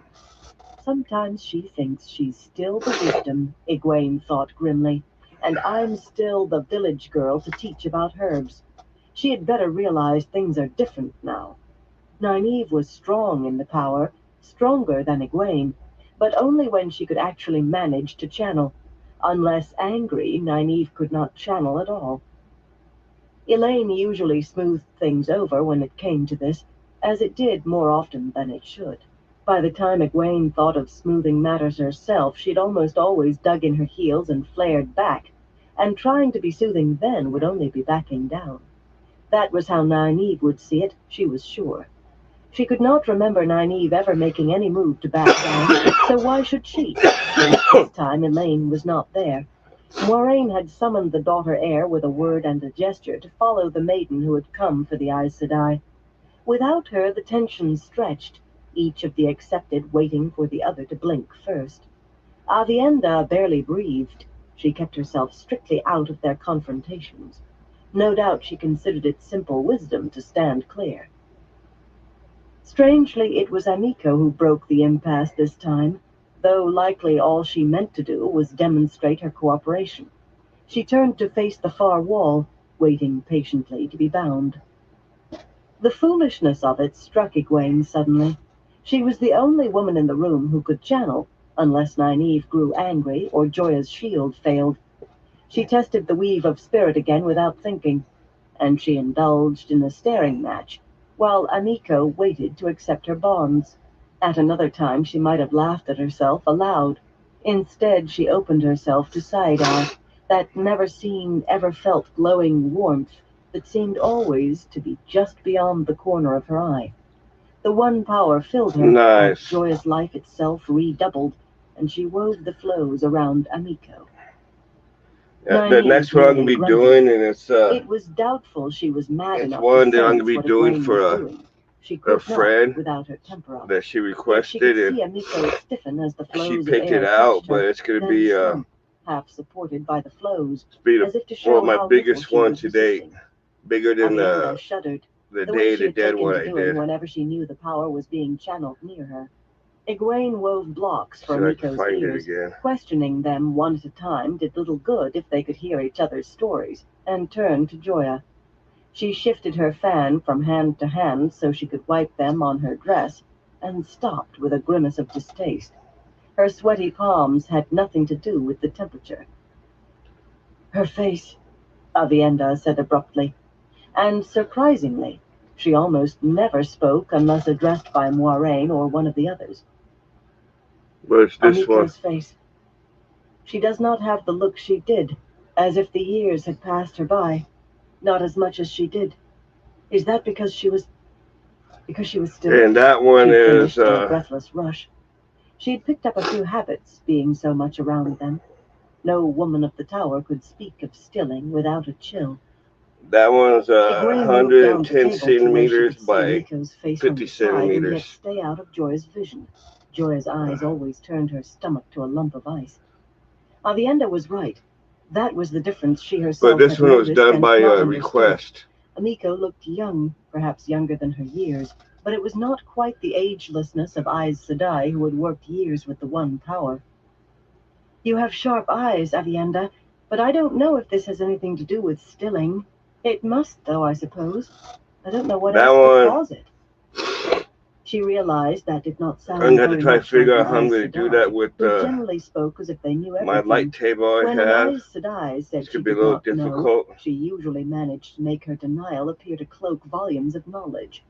While Hey, she was Rashid, how her you brain doing? For something properly portentous, Nynaeve came to her rescue. Hope you're doing well, Aes Rashid. Sedai have ever been burned out, Avienda, and far fewer stilled. Burned out was what it was called when it happened by accident. Officially, stilling resulted from trial and sentence. Egwene could not see the point of it, really. Oh, 100 by it was like having 2 words for falling down That's the going to be a stairs, crazy one, 100 by 100. Tripped or were pushed. But that one, for that, most that's a request. That one's going to be, except when teaching I got to figure out how I'm going to end up doing that 3 one. words, actually. Men were gentle, must be gentled before they went mad. Be more challenging, only now there was Rand, just because the tower did not dare light table situation and good place to do them. Tone, no doubt trying to sound Aes Sedai. She was doing an imitation of Shiriam Hell yeah. Egwene realized, hands clasped at her waist, smiling slightly, as if it were all so simple when you applied yourself. Stilling is not a thing anyone would choose to study, you understand, Nynaeve continued. It is generally accepted to be irreversible. What makes a woman able to channel cannot be replaced once it is removed, any more than a hand that has been not cut going off too bad. can be healed back Arrested, chilling, At least, smoking. no one had ever been able to heal stilling. There had been attempts. What Nynaeve said was generally true, yet some sisters of the Brown Aja would study almost anything if given the chance. Just and some yellow sisters, that diamond painting alone is going to cost me a little bit over $20. At healing a woman who just because I think the size of it. Aside from that one hard fact, little is known. Women who are stilled seldom live more than a few years. They seem to stop wanting to live. They give up. As I said, it is an unpleasant subject. Avienda shifted uncomfortably. Hey, I only thought that would be it, she said in a low voice. Egwene thought it might be too. She resolved to ask Moiraine. What do you mean? Saw her without Avienda there as well. It seemed to her that their deceit lost me on that one almost as much as it helped. Let us see if Joya still tells the same tale too. Even so, she had to take herself in hand before she could unravel the flows of air woven around the dark friend. Joya must have been stiff from standing so still for so long, but she turned smoothly to face them. The sweat beading her forehead could not diminish her dignity and presence, any more than her drab dress lessened the sense of her being there by choice. She was a handsome woman, with something motherly about her face, despite its ageless smoothness. I got a load, but the dark eyes set in that face made a hawk's look kind. Bucket. She smiled at them, a smile that never reached those eyes. The light illumine you. May the hand of the Creator shelter you. I will not hear that out of you. Nynaeve's voice was quiet and calm, but she tossed her braid over her shoulder and gripped the end in her fist, the way she did when angry or uneasy. Egwene did not think she was uneasy. Joya did not seem to make Nynaeve's skin crawl as she did Egwene's. I have repented my sins, Joya said smoothly. The dragon is reborn and he holds Kalandor. The prophecies are fulfilled. The Dark One must die. I can see that now. My repentance is real. No one can walk so long in the shadow that she cannot come again to the light. Nynaeve's face had grown darker by the word. Egwene was sure she was furious enough to channel now, But if she did, it would probably be to strangle Joya. Egwene did not believe Joya's repentance any more than Nynaeve, of course, but the woman's information might be real. Joya was quite capable of a cold decision to go over to what she believed would be the winning side, or she might only be buying time, lying in hope of rescue. Lies should not have been possible for an Aes Sedai, even one who had lost all right to the name. Not outright lies. The very first of the 3 oaths, taken with the oath rod in hand, should have seen to that. But whatever oaths to the Dark One it has cool lights. You can make this light up too, but they seemed to that drains the battery oaths. something. Well, the Amerlin had sent them out to hunt the Black Adja, to hunt Liandrin and the other 12 who had done murder and fled the tower, and all they had to go on now was what these 2 could or would tell them. "Give us your tale again," Egwene commanded. "Use different words this time. I am tired of listening to memorized stories." If she was lying, there was more chance she would trip herself up telling it differently. "We will hear you out." That was for Nynaeve's benefit. She gave a loud sniff, then a curt nod. Do this first. Joya shrugged. "As you wish. Let me see. Different words. The false dragon, Masrim Time, who was captured in Saldeia, can channel with incredible strength, perhaps as much as Rand al'Thor, or nearly so if the reports can be believed. Before he can be brought to Tar Valon and gentled, Liandrin means to break him free. He will be proclaimed as the Dragon Reborn, his name given as Rand al'Thor, and then he will protect the destruction on such a scale as the world has not seen since the War of the 100 Years. "That is impossible," Nynaeve broke in. "The pattern will not accept a false dragon, not now that Rand has proclaimed himself." Egwene sighed. They had had this out before, but Nynaeve always argued the point. She was not sure Nynaeve really believed that Rand was the Dragon Reborn, no matter what she said, no matter the prophecies and Kalandor and the fall of the stone. Nynaeve was just enough older than he to have looked after him when he was a child, just as she had after Egwene. He was an Emmons Fielder, and Nynaeve still saw her first duty as protecting the people of Emmons Field. "Is that what Moiraine did?" Joya asked with a touch of contempt. "Moiraine has spent little time in the tower since she was raised, and not much more with her sisters anywhere. I suppose she knows the workings of village life, perhaps even something of the politics between nations, but she does claim certainty about matters learned only through study and discussion with those who know. Still, she might be correct. Masrim Time might well find it impossible to proclaim himself, but if others do it for him, is there a difference that matters?" Egwene wished Moiraine would come back. The woman would not speak so confidently if Moiraine were there. Joya knew very well that she and Nynaeve were only accepted. It made a difference. "Go on," Egwene said, almost as harshly as Nynaeve. "And remember, different words." "Of course," Joya replied, as though responding to a gracious invitation, but her eyes glittered like chips of black glass. "You can see the obvious result. Rand al'Thor will be blamed for the depredations of Rand al'Thor. Even proof that they are not the same man may well be dismissed. After all, who can say what tricks the Dragon Reborn can play? Perhaps put himself in 2 places at once.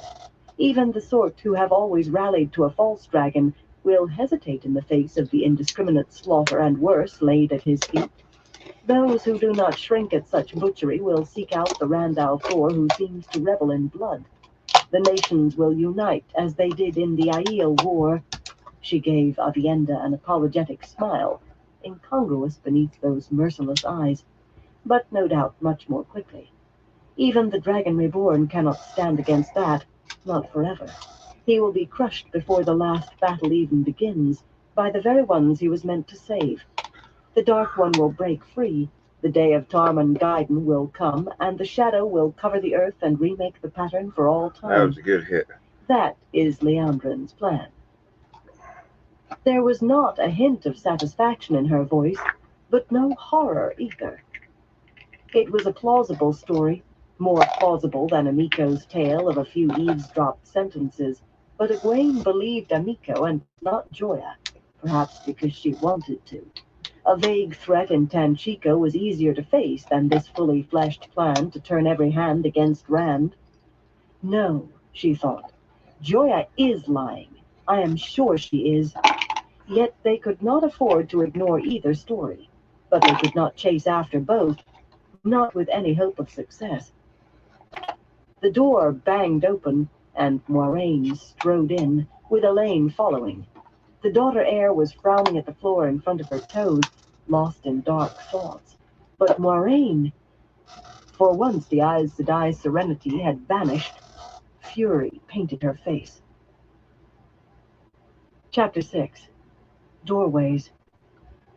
Rand al'Thor, Moiraine told the heir in a low, tight voice, is a mule-headed, stone-willed fool of a man. How was that hit, D-Man? Elaine lifted her chin angrily. Her childhood nurse, Lily, used to say you could weave silk from pig bristles before you could make a man anything but a man. But that was no excuse for Rand. We breed them that way in the Two Rivers. Nynaeve was suddenly all half-suppressed smiles and satisfaction. She seldom hid her dislike of the Aes Sedai half as well as she thought she did. Two Rivers women never have any trouble with them. From the startled look Egwene gave her, that was a lie big enough to warrant having her mouth washed out. Moiraine's brows drew down as if she were about to reply to Nynaeve in harder kind. Elaine stirred, but she could not find anything to say that would head off argument. Rand kept dancing through her head. He had no right. But what right did she have? Egwene spoke instead. What did he do, Moiraine? The Aes Sedai's eyes swung to Egwene, a stare so hard that the younger woman stepped back and snapped her fan open, nervously fluttering it at her face. But Moiraine's gaze settled on Joya and Amiko, the one watching her warily, the other bound and unaware of anything but the far wall. Elaine gave a small start at realizing Joya was not bound. Hastily she checked the shield blocking the woman from the true source. She hoped none of the others had noticed her jump. Joya frightened her nearly to death, but Egwene and Nynaeve were no more scared of the woman than Moiraine was. Sometimes it was difficult being as brave as the daughter heir of Andor should be. She often found herself wishing she could manage as well as those two. The guards, Moiraine muttered as if to herself. I saw them in the corridor still and never thought. She smoothed her dress, composing herself with an obvious effort. Elaine did not believe she had ever seen Moiraine so out of herself as tonight. But then the Aes Sedai had cause. How was that hit I did earlier? Or do I? She found herself trying you not said you to wanted me to, the wife wanted me to take a hit Had or it been dab. Egwene or Nynaeve or Elaine who was off balance, Joya would surely have said something, subtle and of two meanings, calculated to upset them a little more, if they had been alone at least. With Moiraine she only watched uneasily, silently. Moiraine walked the length of the table, her calm restored. Joya was nearly a head the taller, but had she also been dressed in silks, there would have been no doubt which was in command of the situation. Joya did not quite draw back, but her hands tightened on her skirts for a moment before she could master them. I have made arrangements, Moiraine said quietly. In 4 days you will be taken upriver by ship to Tar Valon and the Tower. There they are not so gentle as we have been. If you have not found the truth so far, find it before you reach South Harbor, or you will assuredly go to the gallows in the Traitor's Court. I will not speak to you again unless you send word that you have something new to tell. And I do not want a word from you, not one word, unless it is new. Believe me, it will save you pain in Tar Valon. Avienda, will you tell the captain to bring in 2 of his men? Elaine blinked as the Aiel woman unfolded herself and vanished through the doorway. Sometimes Avienda could be so still, she seemed not to be there. Joya's face worked as if she wanted to speak. Too bad you ain't closer closer up up. Be the dark over there smoking with away. you. They glittered like a raven's, full of black murder, but she held her tongue. To Elaine's Or even eyes, hook a you guys up golden with some bright of you. A glow lot suddenly closer. surrounded Moiraine, the glow of a woman embracing Saidar. There we go. Only another woman trained to channel could have seen it. The flows holding Amiko unraveled more quickly than Elaine could have managed. She was stronger than Moiraine, potentially at least. In the tower, the women teaching her had been almost unbelieving at her potential, and at Egwene's and Nynaeve's. Yeah, Nynaeve was missed the my camera. strongest of them There we go. all, when she could manage to channel. But Moiraine had the experience. What they were still learning to do, Moiraine could do Well, half we live asleep. closer. I'll be able Yet to there hook were you guys some up with things some. Elaine could do, and the other two, that the Aes Sedai could not. It was a small satisfaction in the face of how easily Moiraine cowed Joya. Freed, able to hear, Amiko turned and became aware of Moiraine for the first time. With a squeak, she dropped a curtsy as deep as any new novice. Joya was glaring at the door, avoiding anyone's gaze. Nynaeve, arms crossed and ankles white from gripping her braid, was giving Moiraine a stare almost as murderous as Joya's. Egwene fingered her skirt and glowered at Joya. Elaine frowned, wishing she were as brave as Egwene, wishing she did not feel she was betraying her friend. Into that walked the captain with two more sailors in black and gold on his heels. Avienda was not with them. It seemed she had taken her opportunity to escape Aes Sedai. The grizzled officer, two short white plumes on his rimmed helmet, shied as his eyes met Joya's, though she did not even seem to see him. Put this in His clean gaze mode. skittered from woman to woman uncertainly. The mood of the room was trouble, and a wise man did not want any part of trouble among this sort of woman. The two soldiers crossed their tall spears to their sides, almost as if they feared they might have to defend themselves. Perhaps they would fear it. You will take them back to their cells, Moiraine told the officer curtly. Repeat your instructions. I want no mistakes.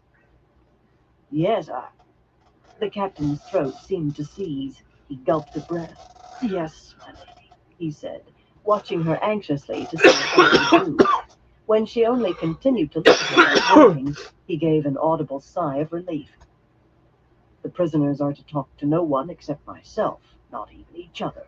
20 men in the guard room and 2 outside each cell at all times. 4 if a cell door has to be opened for any reason. I myself will watch their food prepared and take it to them. All as you have commanded, my lady. A hint of question tinged his voice. 100 rumors floated through the stone concerning the prisoners, and why 2 women needed to be guarded so heavily. And there were whispered stories about the Aes Sedai, each darker than the last. Fair enough, Moiraine said. Take them. It was not clear who was more eager to leave the room, the prisoners or the guards. Even Joya stepped quickly, as if she could not bear keeping silent near Moiraine for another moment. Elaine was certain she had kept her face calm since entering the room, but Egwene came to her, put an arm around her. What is the matter, Elaine? You look about to cry. The concern in her voice made Elaine feel like bursting into tears. Light, she thought. I will not be that silly. I will not.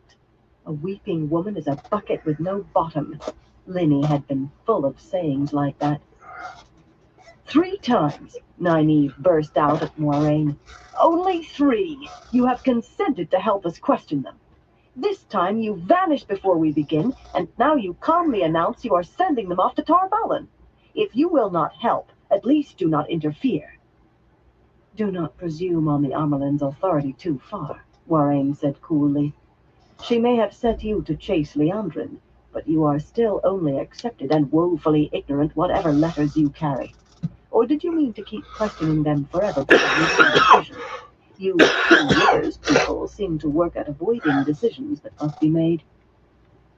Nynaeve opened and closed her mouth, eyes bulging, as if wondering which accusation to answer first, but Moiraine turned to Egwene and Elaine.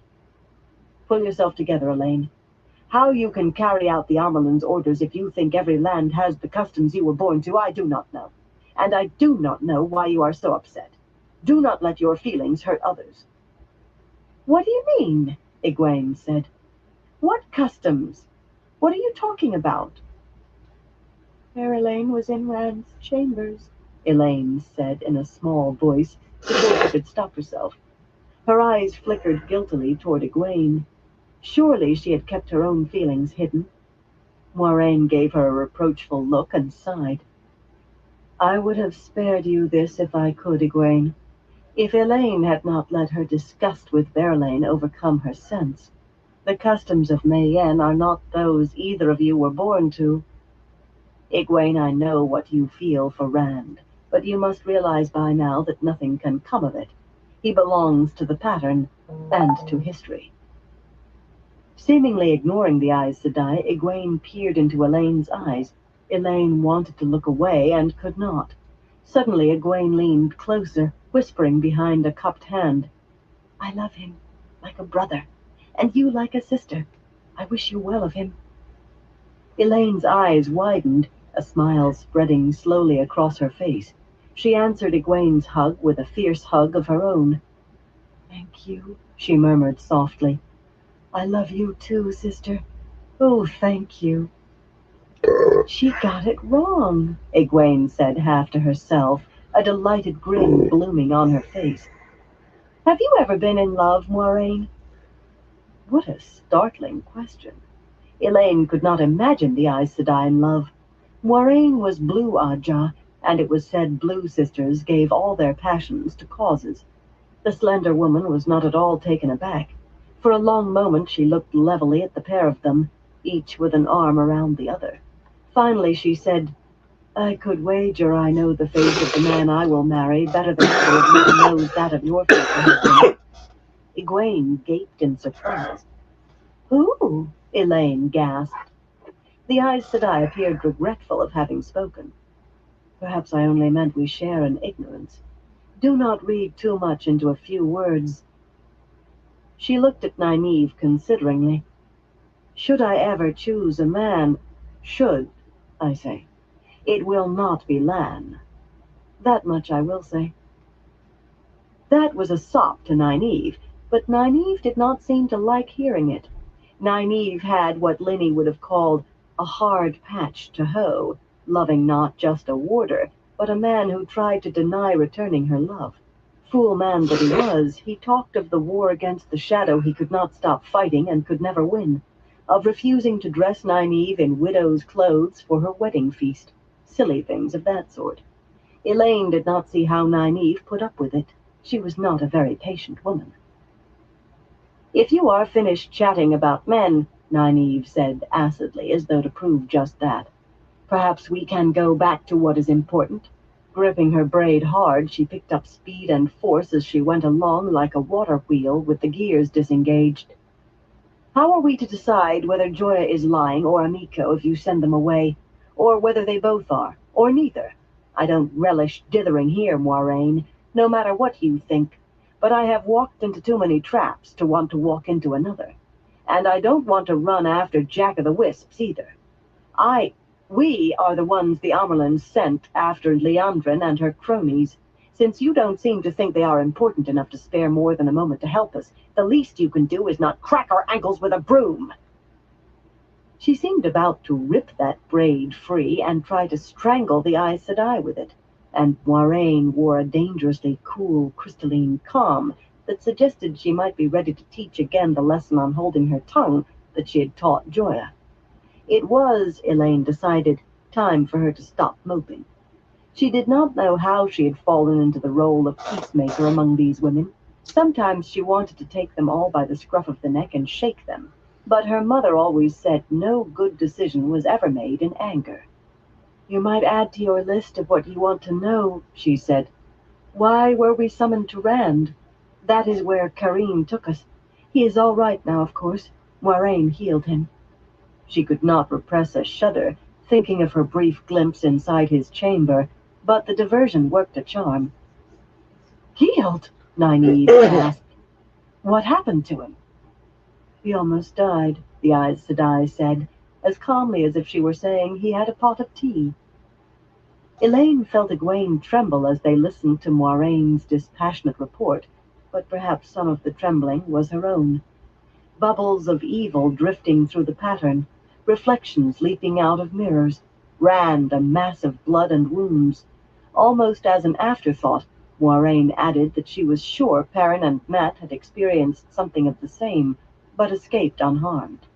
The woman must have ice instead of blood. No, she was heated enough about Rand's stubbornness, and she wasn't cold when she spoke of marrying, however much she pretended to be. But now she could have been discussing whether a bolt of silk was the right color for a dress. And these things will keep on? Egwene said when Moiraine finished. Is there nothing you can do to stop it, or that Rand can do? The small blue stone dangling from Moiraine's hair swung as she shook her head. Not until he learns to control his abilities. Perhaps not then. I do not know if even he will be strong enough to push the miasma away from himself. At the least, though, he will be better able to defend himself. Can't you do something to help him? Nynaeve demanded. You are the one of us who is supposed to know everything, or pretends to. Can't you teach him? Some part of it, anyway? And don't quote proverbs about birds teaching fish to fly. You would know better, Moiraine replied. If you had taken the advantage of your studies that you should have. You should know better. You want to know how to use the power, Nynaeve, but you do not care to learn about the power. saidin is not saidar. The flows are different. The ways of weaving are different. The bird has a better chance. This time Egwene took a turn at diffusing tension. What is Rand being stubborn about now? Nynaeve opened her mouth, and she added, He can be stubborn as a stone sometimes. Nynaeve shut her mouth with a snap. They all knew how true that was. Moiraine eyed them, considering. At times, Elaine was not sure how much the Aes Sedai trusted them, or anyone. He must move, the Aes Sedai said at last. Instead, he sits here, and the Tyrants already begin to lose their fear of him. He sits here, and the longer he sits doing nothing, the more the Forsaken will see his inaction as a sign of weakness. The pattern moves and flows, only the dead are still. He must act, or he will die. From a crossbow bolt in his back, or poison in his food, or the Forsaken banding together to rip his soul from his body. He must act or die. Elaine winced at each danger on her list. That they were real only made it worse. And you know what he must do, don't you? Nynaeve said tightly. You have this action planned. Moiraine nodded. Would you rather he go herring off alone once more? I dare not risk it. This time he might be dead or worse before I find him. That was true enough. Rand hardly knew what he was doing, and Elaine was sure Moiraine had no wish to lose the little guidance she still gave him, the little he allowed her to give. Will you share your plan for him with us? Egwene demanded. She was certainly not helping soothe the air now. Yes, do, Elaine said, surprising herself with a cool echo of Egwene's tone. Confrontation was not her way when it could be avoided. Her mother always said it was better to guide people than try to hammer them into line. If their manner irritated Moiraine, she gave no sign of it. As long as you understand that you must keep it to yourselves. A plan revealed is a plan doomed to fail. Yes, I see you do understand. Elaine certainly did. The plan was dangerous, and Moiraine was not sure it would work. Samael is in Ilion, the Aes Sedai went on. The Tyrants are always as ripe for war with Ilion as the other way around. They have been killing each other off and on for 1,000 years, and they speak of their chance for it as other men speak of the next feast day. I doubt even knowing of Samael's presence would change that, not with the Dragon Reborn to lead them. Tyr will follow Rand eagerly enough in that enterprise, and if he brings Samael down, he— Light! Nynaeve exclaimed. You not only want him to start a war, you want him to seek out one of the Forsaken. No wonder he is being stubborn. He is not a fool for a man. He must face the Dark One in the end, Moiraine said calmly. Do you truly think he can avoid the Forsaken now? As for war, there are wars enough without him, and every one worse than useless. Any war is useless, Elaine began, then faltered as comprehension suddenly filled her. Sadness and regret had to show on her face, too, but certainly comprehension. Her mother had lectured her often on how a nation was led as well as how it was governed. Two very different things, but both necessary. And sometimes things had to be done for both that were worse than unpleasant, although the price of not doing them was worse still. Moiraine gave her a sympathetic look. It is not always pleasant, is it? Your mother began when you were just old enough to understand, I suppose, teaching you what you will need to rule after her.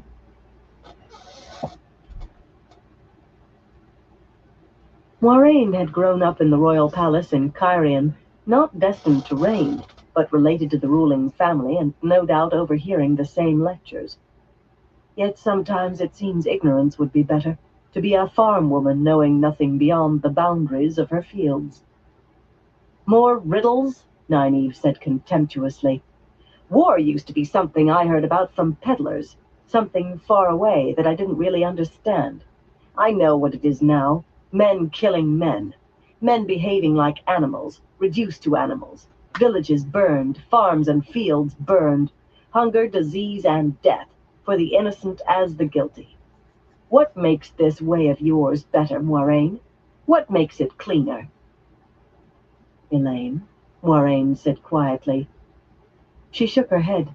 She did not want to be the one to explain this, but she was not sure even her mother, sitting on the lion throne, could have kept silent under Moiraine's compelling, dark-eyed stare.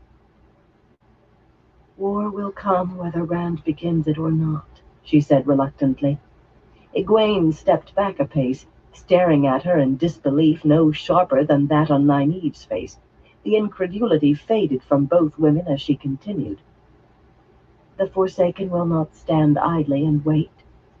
Samael cannot be the only one to have seized the nation's reins, just the lone one we know. They will come after Rand eventually, in their own persons perhaps, but certainly with whatever armies they command. And the nations that are free of the Forsaken? How many will cry glory to the dragon banner and follow him to Tarmon Gaidan? And how many will convince themselves the fall of the stone is a lie, and Rand only another false dragon who must be put down? A false dragon perhaps strong enough to threaten them if they do not move against him first. One way or another, war will come. She cut off sharply. There was more to it, but she could not, would not, tell them that part. Moiraine was not so reticent. Very good, she said, nodding, yet incomplete. The look she gave Elaine said she knew Elaine had left out what she had on purpose. Hands folded calmly at her waist, she addressed Nynaeve and Egwene. Nothing makes this war better or cleaner, except that it will cement the tyrants to him, and the Illianers will end up following him just as the tyrants do now. How could they not, once the dragon banner flies over Ilion? Just the news of his victory might decide the wars in Tarabon and Arad Doman in his favor. There are wars ended for you. In one stroke, he will make himself so strong in terms of men and swords that only a coalition of every remaining nation from here to the Blight can defeat him. And with the same blow, he shows the Forsaken that he is not a plump partridge on a limb for the netting. That will make them wary and buy him time to learn to use his strength. He must move first, be the hammer, not the nail. The Aes Sedai grimaced slightly, a hint of her earlier anger marring her calm. He must move first. And what does he do? He reads himself into deeper trouble. Nynaeve looked shaken, as if she could see all the battles and death. Egwene's dark eyes were large with horrified understanding. Their faces made Elaine shiver. One had watched Rand grow up, the other had grown up with him, and now they saw him starting wars. Not the dragon reborn, but Rand al'Thor. Egwene struggled visibly, latching onto the smallest part, the most inconsequential of what Moiraine had said. How can reading put him in trouble?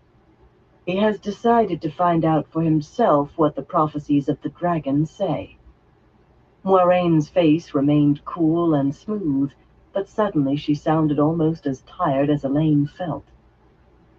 They may have been proscribed in Tyr, but the chief librarian had 9 different translations in a locked chest.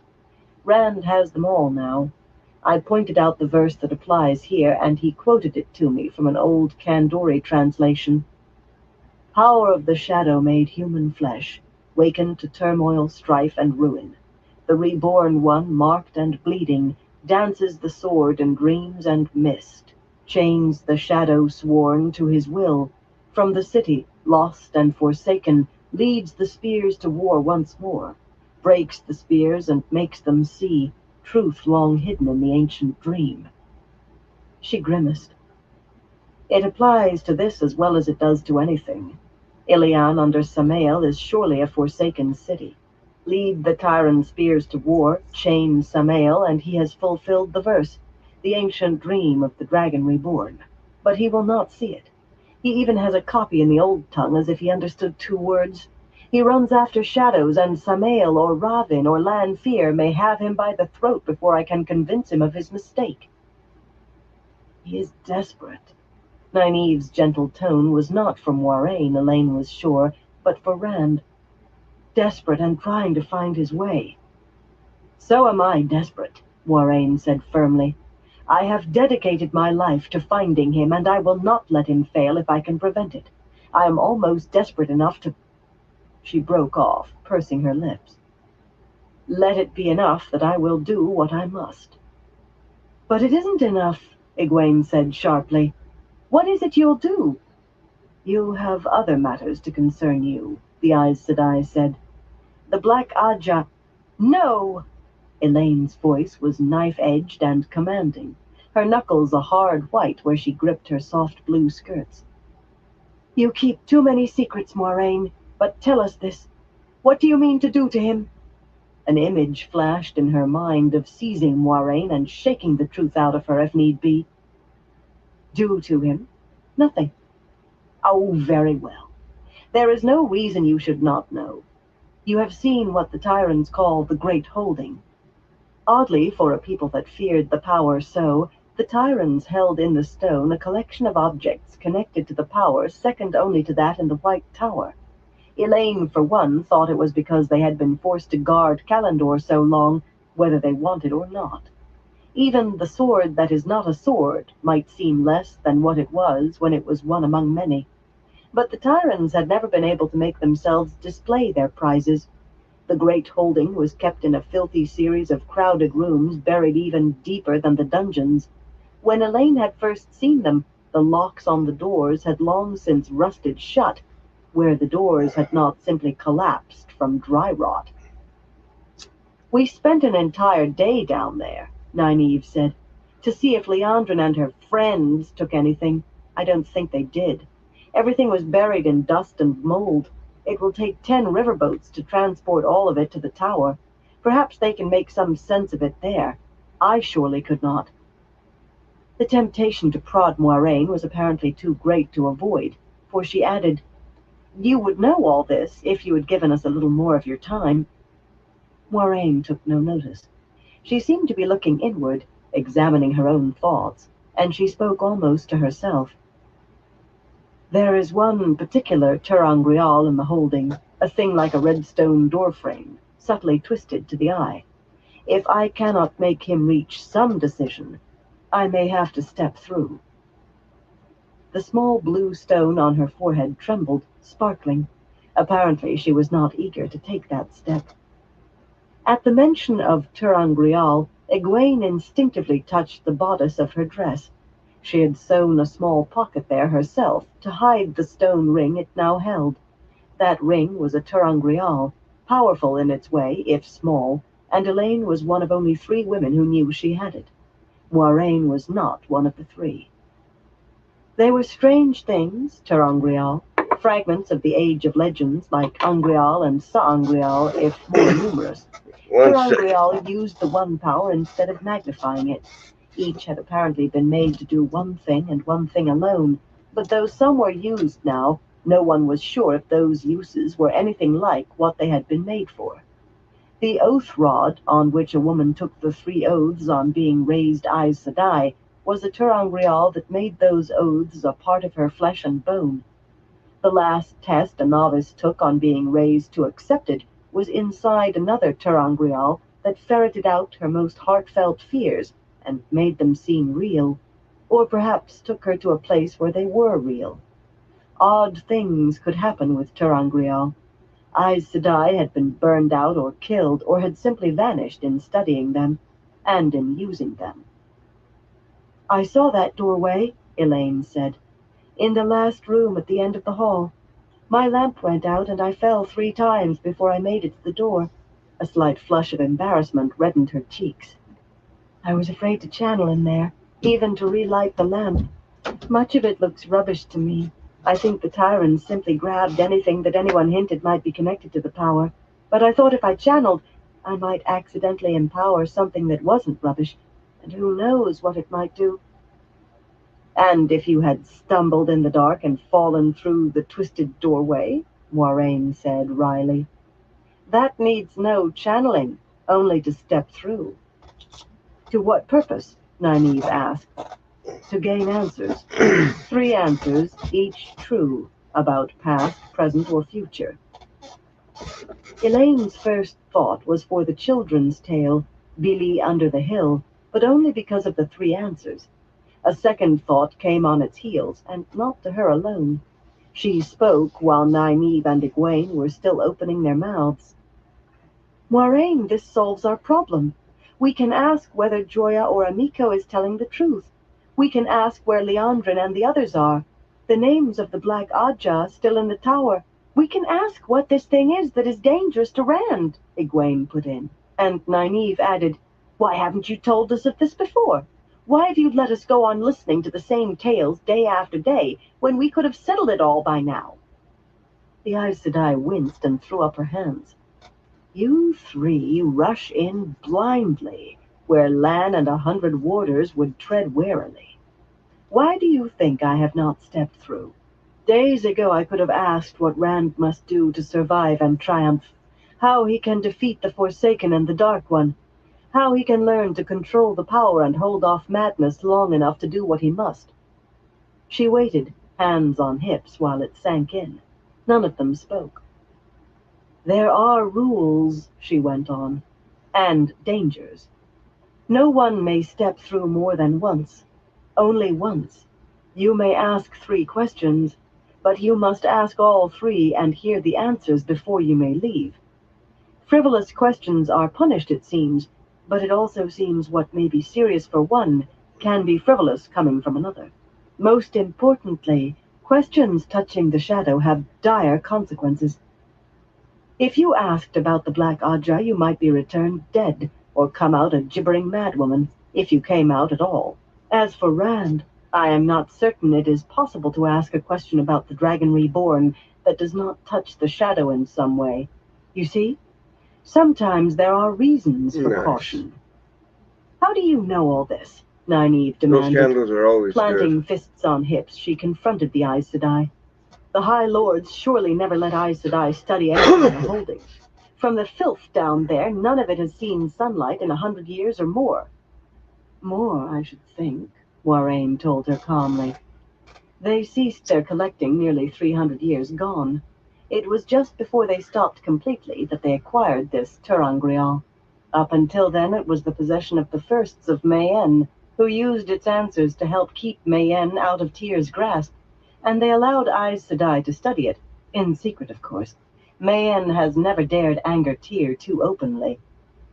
"If it was so important to Mayenne," Nynaeve said suspiciously, "why is it here, in the stone?" "Because firsts have made bad decisions as well as good in trying to keep Mayenne free of Tyr. 300 years ago, the High Lords were planning to build a fleet to follow Mayenne's ships and find the oilfish shoals. Halvar, the then first, raised the price of Maenor lamp oil well above that of oil from Tyr's olives, and to further convince the High Lords that Mayene would always put its own interests behind those of Tyr, made them a gift of the ter'angreal. He had already used it, so it was no further good to him, and he was almost as young as Berelain is now, apparently with a long reign ahead of him and many years of needing Tyran goodwill. He was a fool, Elaine muttered. My mother would never make such a mistake. Perhaps not, Moiraine said. But then Andor is not a small nation cornered by a much larger and stronger. Halvar was a fool, as it turned out. The High Lords had him assassinated the very next year. But his foolishness does present me with an opportunity, if I need it. A dangerous one, yet better than none. Nynaeve muttered to herself, perhaps disappointed that the Aes Sedai had not tripped herself up. It leaves the rest of us right where we were, Egwene sighed, not knowing who is lying or whether they both are. Question them again if you wish, Moiraine said. You have until they are put on the ship. I'm still on yours too. It's on my will TV. Change her tale now. My advice is to concentrate on Tanchico. If Joya speaks truly, it will take Aes Sedai and warders to guard Mazrim time, not just the three of you. I sent a warning to the Amerlin by pigeon when I first heard Joya's story. In fact, I sent 3 pigeons to make sure one reaches the tower. So kind of you to keep us informed, Elaine murmured coolly. The woman did go her own way. Just because they were only pretending to be full Aes Sedai was no reason for Moiraine to keep them in the dark. The Amerlin had sent them out to hunt the Black Ajah. Moiraine inclined her head briefly, as if accepting the thanks for real. You are welcome. Remember that you are the hounds the Amerlin set after the Black Ajah. Her slight smile at Elaine's start said she knew exactly what Elaine had been thinking. The decision on where to course must be yours. You have pointed that out to me as well, she added dryly. I trust it will prove an easier decision than mine, and I trust you will sleep well, what sleep is left before daybreak. A good night to you. That woman, Elaine muttered when the door had closed behind the Aes Sedai. Sometimes I could almost strangle her. She dropped into one of the chairs at the table and sat frowning at her hands in her lap. Nynaeve gave a grunt that might have been agreement as she went to a narrow table against the wall where silver goblets and spice jars stood next to 2 pitchers. One pitcher, full of wine, rested in a gleaming bowl of now mostly melted ice, brought all the way from the spine of the world, packed in chests of sawdust. Ice in the summer, to chill a High Lord's drink. Elaine could barely imagine such a thing. A cool drink before bed will do us all good, Nynaeve said, busying herself with wine and water and spices. Elaine lifted her head as Egwene took a seat next to her. Did you mean what you said, Egwene? About Rand? Egwene nodded, and Elaine sighed. Do you remember what Min used to say, all her jokes about sharing him? I sometimes wondered if that was a viewing she did not tell us about. I thought she meant we both loved him and she knew it, but you had the right to him and I didn't know what to do. I still don't. Egwene, he loves you. He will just have to be put straight, Egwene said firmly. When I marry, it will be because I want to, not just because a man expects me to love him. I will be gentle with him, Elaine, but before I am done, he will know he is free, whether he wants to be or not. My mother says men are different from us. She says we want to be in love, but only with the one we want. A man needs to be in love, but he will love the first woman to tie a string to his heart. That is all very well, Elaine said in a tight voice. But Berelain was in his chambers. Egwene sniffed. Whatever she intends, Berelain won't keep her mind on one man long enough to make him love her. 2 days ago she was casting eyes at Ruark. In 2 more she'll be smiling at someone else. She's like Elsa Grinwell. You remember her? The novice who spent all her time out at the practice yards fluttering her eyelashes at the warders? She was not just fluttering her eyelashes in his bedchamber at this hour. She was wearing even less than usual, if that is possible. Do you mean to let her have him, then? No. Elaine said it very fiercely, and she meant it. But in the next breath she was full of despair. Oh, Egwene, I do not know what to do. I love him. I want to marry him. Light! What will Mother say? I would rather spend a night in Joya's cell than listen to the lectures Mother will give me. Andoran nobles, even in royal families, married commoners often enough that it hardly occasioned comment, in Andor at least. But Rand was not exactly the usual run of commoner. Her mother was quite capable of actually sending Linny to drag her home by her ear. Morgaze can hardly say much if Matt is to be believed, Egwene said comfortingly. Or even half believed. This Lord Gabriel your mother is mooning after hardly sounds the choice of a woman thinking with her head. I'm sure Matt exaggerated, Elaine replied primly. Her mother was too shrewd to make herself a fool over any man. If Lord Gabriel, she had never even heard of him before Matt spoke his name, if this fellow dreamed he could gain power through Morgaze, she would give him a rude awakening. Nynaeve brought 3 goblets of spiced wine to the table, beads of condensation running down their shining sides, and small green and gold woven straw mats to put them on so the damp would not mar the table's polish. So, she said, taking a chair, you've discovered you are in love with Rand Elaine, and Egwene has discovered she isn't. The 2 younger women gaped at her, one dark, the other fair, yet a near mirror image of astonishment. I have eyes, Nynaeve said complacently, and ears when you don't take the trouble to whisper. She sipped at her wine, and her voice grew cold when she continued. What do you mean to do about it? If that chit Berylane has her claws into him, it will not be easy to pry them loose. Are you sure you want to go to the effort? You know what he is. You know what lies ahead of him, even setting the prophecies aside. Madness. Death. How long does he have? A year? 2? Or will it begin before summer's end? He is a man who can channel. She bit off each word in tones of iron. Remember what you were taught. Remember what he is. Elaine held her head high and met Nynaeve stare for stare. It does not matter. Perhaps it should, but it doesn't. Perhaps I am being foolish. I do not care. I cannot change my heart to order, Nynaeve. Suddenly, Nynaeve smiled. I had to be sure, she said warmly. You must be sure. It isn't easy loving any man, but loving this man will be harder yet. Her smile faded as she went on. My first question still has to be answered. What do you mean to do about it? Berylane may look soft. She certainly makes men see her so, but I do not think she is. She will fight for what she wants. And she's the kind to hold hard to something she doesn't particularly want, just because someone else does want it.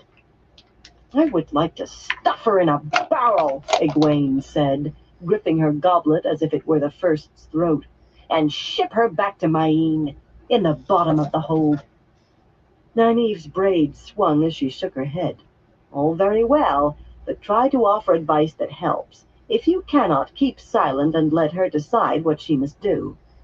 Egwene stared at her, and she added, Rand is Elaine's to deal with now, not yours.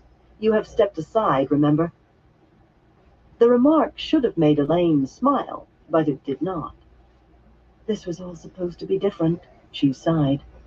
I thought I would meet a man, learn to know him over months or years, and slowly I would come to realize I loved him. That is the way I always thought it would be. I hardly know Rand. I've talked with him no more than 6 times in the space of a year. But I knew I loved him 5 minutes after I first set eyes on him. Now that was foolish. Only it was true, and she did not care if it was foolish. She would tell her mother the same to her face, and Linny. Well, perhaps not Linny. Linny had drastic ways of dealing with foolishness, and she seemed to think Elaine had not aged beyond 10. As matters stand, though, I don't even have the right to be angry with him, or Berylane. But she was. I would like to slap his face till his ears ring for a year.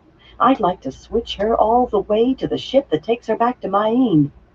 Only she did not have the right, and that made it all the worse. Infuriatingly, a plaintive tone touched her voice. What can I do? He has never looked at me twice.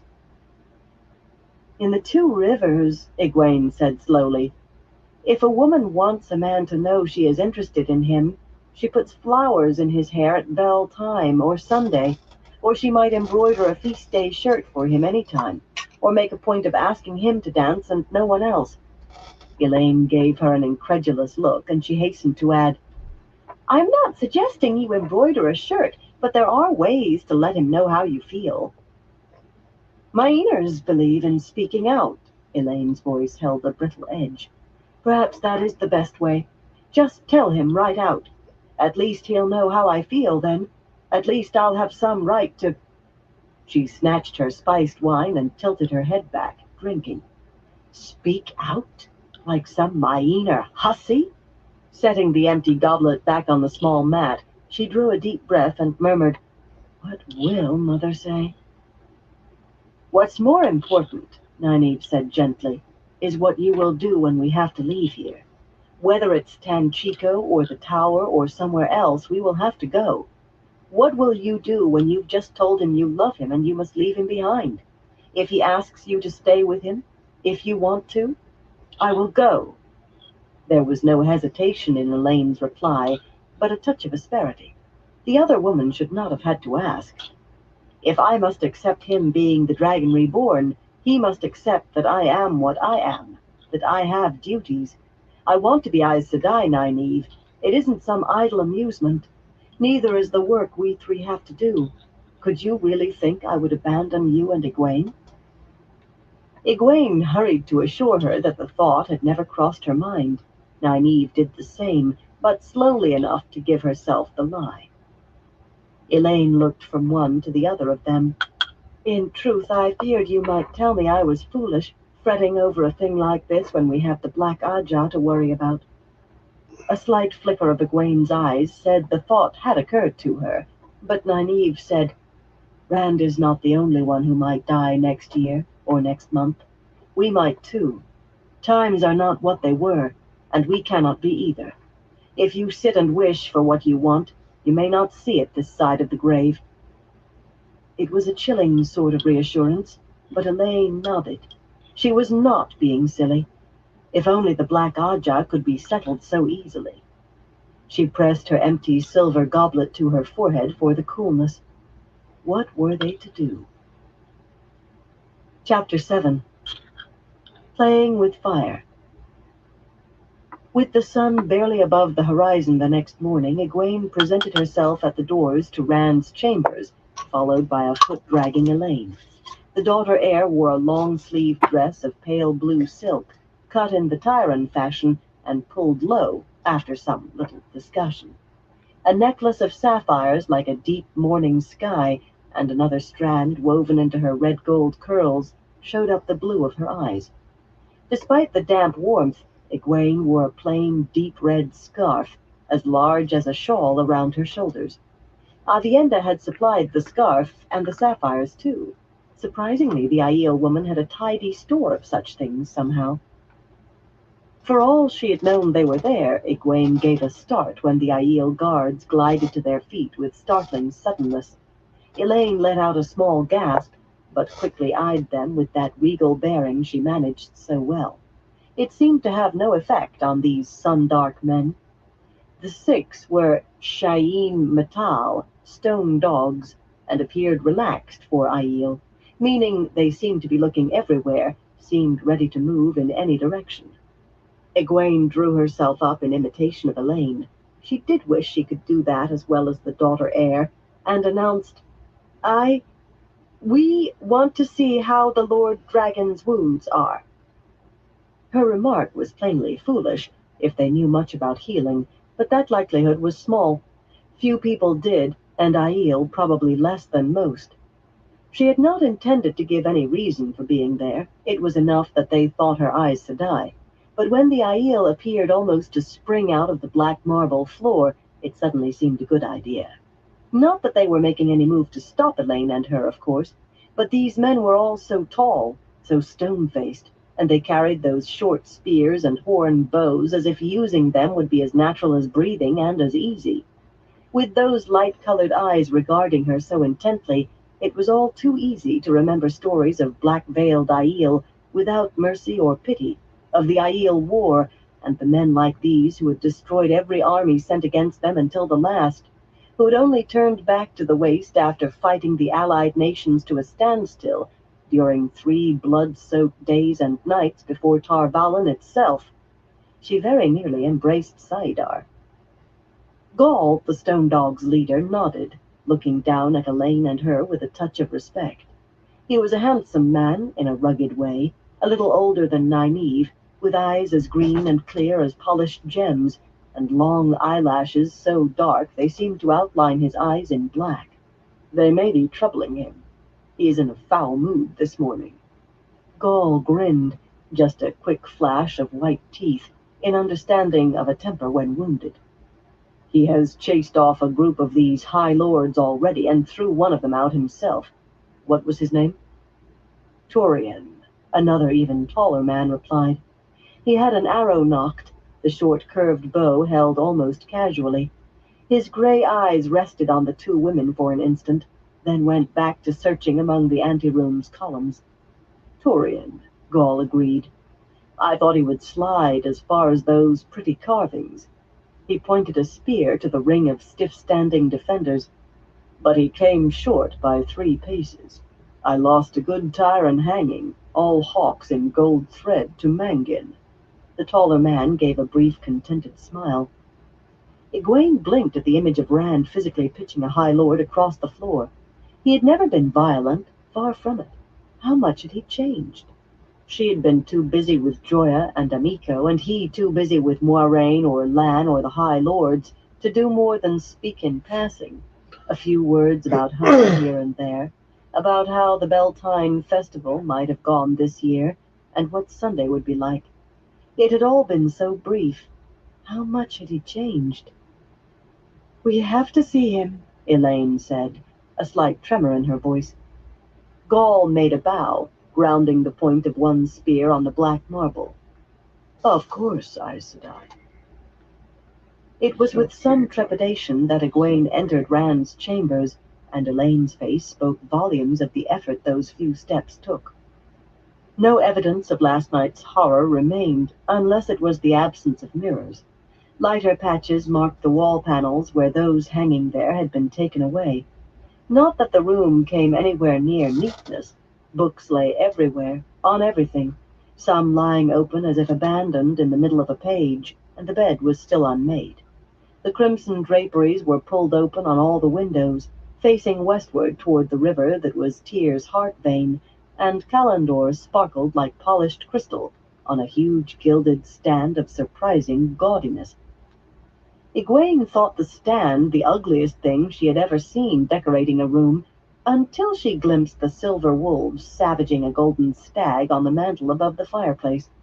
Scant breezes off the river kept the room surprisingly cool compared to the rest of the stone. Rand sat in his shirt sleeves, sprawled in a chair with one leg over the arm and a leather-bound book propped against his knee. At the sound of their footsteps, he snapped the book shut and dropped it among the others on the scroll-worked carpet, bounding to his feet, ready to fight. The scowl on his face faded as he took in who they were. For the first time in the stone, Egwene looked for changes in him and found them. How many months before then since she had seen him last? Enough for his face to have grown harder, for the openness that had once been there to fade. He moved differently, too, a little like Lan, a little like the Aiel, with his height and his reddish hair, and eyes that seemed now blue, now gray as the light took them. He looked all too much like an Aiel man, too much for comfort. But had he changed inside? I thought you were someone else, he mumbled, sharing out embarrassed glances between them. That was the Rand she knew, even to the flush that rose in his cheeks every time he looked at her or Elaine, either one. Some people want things I can't give, things I will not give. Suspicion grew on his face with shocking suddenness, and his tone hardened. What do you want? Did Moiraine send you? Are you supposed to convince me to do what she wants? Don't be a goose, Egwene said sharply before she thought. I do not want you to start a war. Elaine added in pleading tones, We came to help you, if we can. That was one of their reasons, and the easiest to bring up, they had decided over breakfast. You know about her plans for... He began roughly, then made a sudden shift. Help me? How? That is what Moiraine says. Egwene sternly folded her arms beneath her breasts, holding the scarf tight, in the way Nynaeve used to address the village council when she meant to have her way, no matter how stubborn they were. It was too late to start over. The only thing was to go on as she had begun. I told you not to be a fool, Randall Thor. You may have tyrants bowing to your boots, but I remember when Nynaeve switched your bottom for letting Matt talk you into stealing a jar of apple brandy. Elaine kept her face carefully composed. Too carefully. It was plain to Egwene that she wanted to laugh out loud. Rand did not notice, of course. Men never did. He grinned at Egwene, close to laughing himself. We had just turned 13. She found us asleep behind your father's stable, and our heads hurt so much we didn't even feel her switch. That was not at all the way Egwene recalled it. Not like when you threw that bowl at her head. Remember? She dosed you with dogwood tea because you'd been moping about for a week, and as soon as you tasted it, you hit her with her best bowl. Light, did you squeal? When was that? 2 years ago, come this... We are not here to talk over old times, Egwene said, shifting the scarf irritably. It was thin wool, but still far too hot. Really, he did have the habit of remembering the most unfortunate things. He grinned as if he knew what she was thinking, and went on in better humor. You are here to help me, you say. With what? I don't suppose you know how to make a High Lord keep his word when I'm not staring over his shoulder, or how to stop unwanted dreams. I could surely use help with... Eyes darting to Elaine and back to her, he made another abrupt shift. What about the old tongue? Did you learn any of that in the White Tower? Without waiting for an answer, he began rooting through the volumes scattered across the carpet. There were more on the chairs, among the tumbled bedclothes. I have a copy here, somewhere, of... Rand. Egwene raised her voice. Rand! I cannot read the old tongue. She shot a look at Elaine, warning her not to admit to any such knowledge. They had not come to translate the prophecies of the dragon for him. The sapphires in the daughter heir's hair swayed as she nodded agreement. We had other things to learn. He straightened from the books with a sigh. It was too much to hope. For a moment he seemed on the point of saying more, but stared at his boots. Egwene wondered how he managed to deal with the High Lords and all their arrogance, if she and Elaine put him so out of countenance. We came to help you with channeling, she told him. With the power. What Moiraine claimed was supposed to be true. A woman could not teach a man to channel any more than she could teach him how to bear a child. Egwene was not so sure. She had felt something woven from Saidin once, or rather, she had felt nothing, something blocking her own flows as surely as stone dammed water. But she had learned as much outside the tower as within. Surely in her knowledge there was something she could teach him, some guidance she could offer. If we can, Elaine added. Suspicion flashed across his face again. It was unnerving how his mood changed so quickly. I have more chance of reading the old tongue than you do of... Are you sure this isn't Moiraine's doing? Did she send you here? Thinks she can convince me by some roundabout way, does she? Some twisty-eyed Sedai plot I'll not see the point of until I am mired in it? He grunted sourly and pulled a dark green coat from the floor behind one of the chairs, shrugging into it hastily. I agreed to meet some more of the High Lords this morning. If I don't keep an eye on them, they just find ways to get around what I want. They'll learn sooner or later.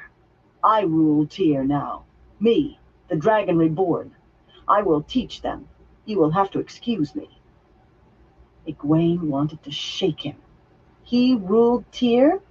Well, perhaps he did if it came to that, but she remembered a boy with a lamb nestled inside his coat, proud as a rooster because he had driven off the wolf that tried to take it. He was a shepherd, not a king, and even if he had called to give himself heirs, it was no good to him that he did. She was about to tell him as much, but before she could, Elaine spoke up fiercely. No one sent us. No one. We came because we care for you. Perhaps it will not work, but you can try. If we care enough to try, you can try too. Is it so unimportant to you that you cannot spare us an hour? For your life?" He stopped buttoning up his coat, staring at the daughter heir so intently that for a moment Egwene thought he had forgotten she was there. With a shiver he pulled his eyes away. Glancing at Egwene, he shifted his feet and frowned at the floor. "I will try," he muttered. "It'll do no good, but I will. What do you want me to do?" Egwene drew a deep breath. She had not thought convincing him would be this easy. He had always been like a boulder buried in mud when he decided to dig his heels in, which he did far too often. "Look at me," she said, embracing Saidar. She let the power fill her as completely as it ever had, more completely, accepting every drop she could hold. It was as if light suffused every particle of her, as if the light itself filled every cranny. Life seemed to burst inside her like fireworks. She had never before let this much in. It was a shock to realize she was not quivering. Surely she could not bear this glorious sweetness. She wanted to revel in it, to dance and sing, to simply lie back and let it roll through her, over her. She made herself speak. "What do you see? What do you feel? Look at me, Rand." He lifted his head slowly, still frowning. "I see you. What am I supposed to see? Are you touching the source? Egwene Moiraine has channeled around me 100 times, and I never saw anything except what she did. It doesn't work that way. Even I know that much." "I am stronger than Moiraine," she told him firmly. "She would be whimpering on the floor, or insensible if she tried to hold as much as I hold now." It was true, though she had never before rated the Aes Sedai's ability so closely. It cried out to be used, this power pulsing through her stronger than heart blood. With this much she could do things Moiraine could not dream of doing. The wound in Rand's side that Moiraine could never heal completely. She did not know healing. It was considerably more complex than anything she had ever done, but she had watched Nynaeve heal, and perhaps with this great pool of the power filling her, she could see something of how that could be healed. Not to do it, of course, only to see. Carefully she spun out hair-fine flows of air and water and spirit, the powers used for healing, and felt for his old injury. One touch, and she recoiled, shivering, snatching back her weaving. Her stomach churned as if every meal she had ever eaten wanted to come up. It seemed that all the darkness in the world rested there in Rand's side. All the world's evil in a festering sore only lightly covered by tender scar tissue. A thing like that would soak up healing flows like drops of water on dry sand. How could he bear the pain? Why was he not weeping? From first thought to action had taken only a moment. Shaken and desperately hiding it, she went on without a pause. "You are as strong as I. I know it. You must be. Feel, Rand. What do you feel?" "Light. What can heal that? Can anything?" "I don't feel anything," he muttered, shifting his feet. "Goosebumps. And no wonder. It's not that I don't trust you, Egwene, but I cannot help being nervous when a woman is channeling around me. I am sorry." She did not bother explaining to him the difference between channeling and merely embracing the true source. There was so much he did not know, even compared to her own scant knowledge. He was a blind man trying to work a loom by touch, with no idea of colors or what the threads or even the loom looked like. With an effort she released Saidar, and it was an effort. Part of her wanted to cry at the loss. "I am not touching the source now, Rand." She stepped closer and peered up at him. "Do you still feel goosebumps?" "No, but that's just because you told me." He gave an abrupt shrug of his shoulders. "You see, I started thinking about it, and I have them again." Egwene smiled triumphantly. She did not need to look around at Elaine to confirm what she had already sensed, what they had agreed upon earlier for this point. "You can sense a woman embracing the source, Rand. Elaine is doing just that right now." He squinted at the daughter heir. "It doesn't matter what you see or don't see. You felt it. We have that much. Let's see what else we can find. Rand, embrace the source. Embrace Saidin." The words came out hoarsely. They had agreed on this too, she and Elaine. He was Rand, not a monster from the stories, and they had agreed on it. But still, asking a man to... The wonder was that she had gotten the words out at all. "Do you see anything?" she asked Elaine. "Or feel anything?" Rand still doled out glances between them, in between staring at the floor and sometimes blushing. Why was he so out of countenance? Studying him fixedly, the daughter heir shook her head. "He could just be standing there for all I can tell. Are you sure he is doing anything? He can be stubborn, but he isn't foolish. At least he isn't foolish most of the time." "Well, stubborn or foolish or something else, I feel nothing at all." Egwene frowned at him. "You said you would do as we asked, Rand. Are you? If you felt something, so should I, and I do not..." She broke off with a stifled yelp. Something had pinched her bottom. Rand's lips twitched, clearly fighting a grin. "That," she told him crisply, "was not nice." He tried to keep his face innocent, but the grin slipped. "You said you wanted to feel something, and I just thought..." His sudden roar made Egwene jump. Clapping a hand to his left buttock, he hobbled in a pained circle. "Blood and ashes, Egwene! There was no need to..." He fell off into deeper, inaudible mutters. Egwene was just as glad she did not understand. She took the opportunity to flap the scarf for a little air, and shared a small smile with Elaine. The glow faded around the daughter heir. They both came close to giggling as they rubbed themselves surreptitiously. That should show him. About 100 for one, Egwene estimated. Turning back to Rand, she put on her sternest face. "I would have expected something like that from Matt. I thought you at least had grown up. We came here to help you if we can. Try to cooperate. Do something with the power, something that isn't childish. Perhaps we will be able to sense that." Hunched, he glared at them. "Do something," he muttered. "You had no call to..." "I'll limp for..." "You want me to do something?" Suddenly, she lifted into the air, and Elaine, too. They stared at each other, wide-eyed, as they floated a pace above the carpet. There was nothing holding them, no flows Egwene could feel or see. Nothing. Her mouth tightened. He had no right to do this, no right at all, and it was time he learned it. The same sort of shield of spirit that cut Joya off from the source would stop him, too. Aes Sedai used it on the rare men they found who could channel. She opened herself to Saidar, and her stomach sank. Saidar was there, she could feel its warmth and light, but between her and the true source stood something, nothing, an absence that shut her away from the source like a stone wall. She felt hollow inside until panic welled up to fill her. A man was channeling and she was caught in it.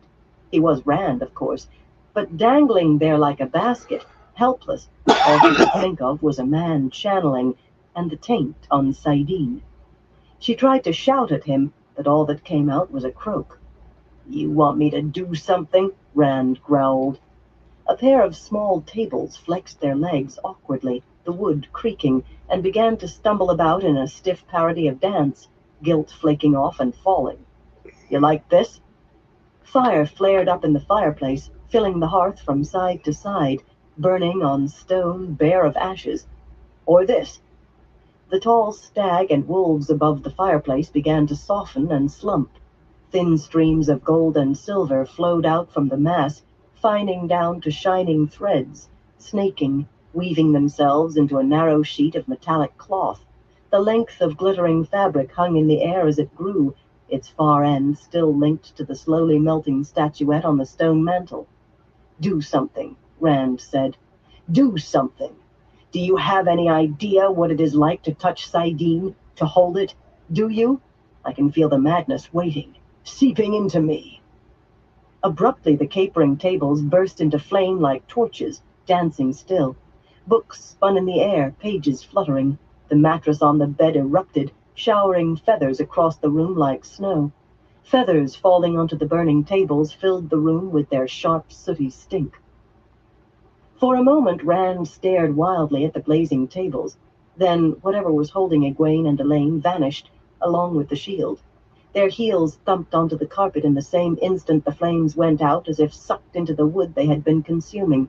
The blaze in the fireplace winked out as well, and the books fell to the floor in a worse jumble than before. The length of gold and silver cloth dropped too, along with strands of rough melted metal, no longer liquid or even hot. Only 3 largish lumps, 2 silver and 1 gold, remained on the mantel, cold and unrecognizable. Egwene had staggered into Elaine as they landed. They clutched each other for support, but Egwene felt the other woman doing exactly what she was doing, embracing Saidar as quickly as she could. In moments she had a shield ready to throw around Rand if he even appeared to be channeling, but he stood stunned, staring at the charred tables with feathers still drifting down around him, flecking his coat. He did not seem to be a danger now, but the room was certainly a mess. She wove tiny flows of air to pull all the floating feathers together, and those already on the carpet as well. As an afterthought, she added those on his coat. The rest of it he could have the Majira straighten, or see to himself. Rand flinched as the feathers floated past him to alight on the tattered ruins of the mattress. It did nothing for the smell, burned feathers and burned wood, but at least the room was neater, and the open windows and faint breezes were already lessening the stench. "The Majira may not want to give me another," he said with a strained laugh. "A mattress a day is probably more than she is willing to—" He avoided looking at her or Elaine. "I'm sorry. I did not mean to. Sometimes it runs wild.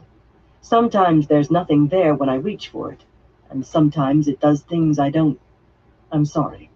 Perhaps you had better go. I seem to say that a lot." He blushed again and cleared his throat. "I am not touching the source, but maybe you had best go." "We are not done yet," Egwene said gently. More gently than she felt. She wanted to box his ears. The idea of picking her up like that, shielding her and Elaine. But he was on the ragged edge. Of what, she did not know, and she did not want to find out. Not now. Not here. With so many exclaiming over their strength, everyone said she and Elaine would be among the strongest Aes Sedai, if not the strongest, in 1,000 years or more. She had assumed they were as strong as he. Near to it, at least. She had just been rudely disabused. Perhaps Nynaeve could come close if she was angry enough, but Egwene knew she herself could never have done what he just had, split her flows that many ways, worked that many things at once. Working 2 flows at once was far more than twice as hard as working 1 of the same magnitude, and working 3 much more than twice again working 2. He had to have been weaving a dozen. He did not even look tired, yet exertion with the power took energy. She very much feared he could handle her and Elaine both like kittens. Kittens he might decide to drown if he went mad. But she would not, could not, just walk away. That would be the same as quitting, and she was not made that way. She meant to do what she had come there for, all of it, and he was not going to chase her off short of it. Not him or anything else. Elaine's blue eyes were filled with determination, and the moment Egwene fell silent, she added in a much firmer voice, "And we will not go until we are. You said you would try. You must try." "I did say that, didn't I?" he murmured after a time. "At least we can sit down." Not looking at the blackened tables or the band of metallic cloth lying crumpled on the carpet, he led them, limping slightly, to high-backed chairs near the windows. They had to move books from the red silk cushions in order to sit.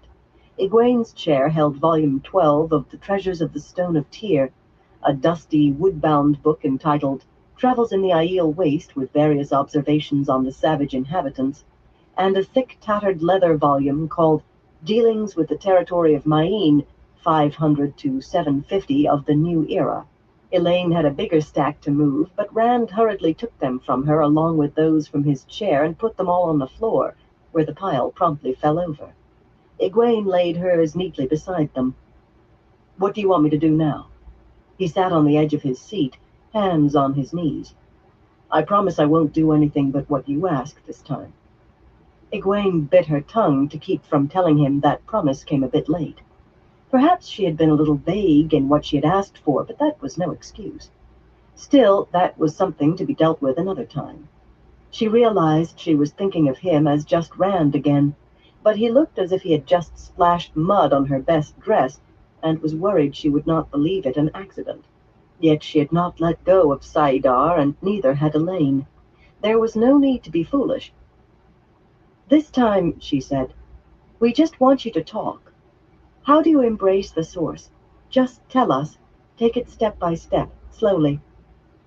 "More like wrestling than embracing," he grunted. "Step by step?" "Well, first I imagine a flame, and then I push everything into it. Hate, fear, nervousness, everything. When they're all consumed, there's an emptiness, a void inside my head. I'm in the middle of it, but I'm a part of whatever I'm concentrating on, too." "That sounds familiar," Egwene said. "I've heard your father talk about a trick of concentration he uses to win the archery competitions, what he calls the flame and the void." Rand nodded. Sadly, it seemed. She thought he must be missing home, and his father. "Tam taught it to me first, and Lan uses it too with the sword. Selena, someone I met once, called it the oneness. A good many people seem to know about it, whatever they call it. But I found out for myself that when I was inside the void, I could feel Saidin, like a light just beyond the corner of my eye in the emptiness. There's nothing but me in that light. Emotion, even thought, is outside. I used to have to take it bit by bit, but it all comes at once now. Most of it does, anyway. Most of the time." "Emptiness," Elaine said with a shiver. "No emotion. That doesn't sound very much like what we do." "Yes, it does," Egwene insisted eagerly. "Rand, we just do it a little differently, that's all. I imagine myself to be a flower, a rosebud. Imagine it until I am the rosebud. That is like your void, in a way. The rosebud's petals open out to the light of Saidar, and I let it fill me, all light and warmth and life and wonder. I surrender to it, and by surrendering I control it. That was the hardest part to learn, really, how to master Saidar by submitting, but it seems so natural now that I do not even think about it. That is the key to it, Rand, I'm sure. You must learn to surrender." He was shaking his head vigorously. "That's nothing like what I do," he protested. "Let it fill me? I have to reach out and take hold of Saidin.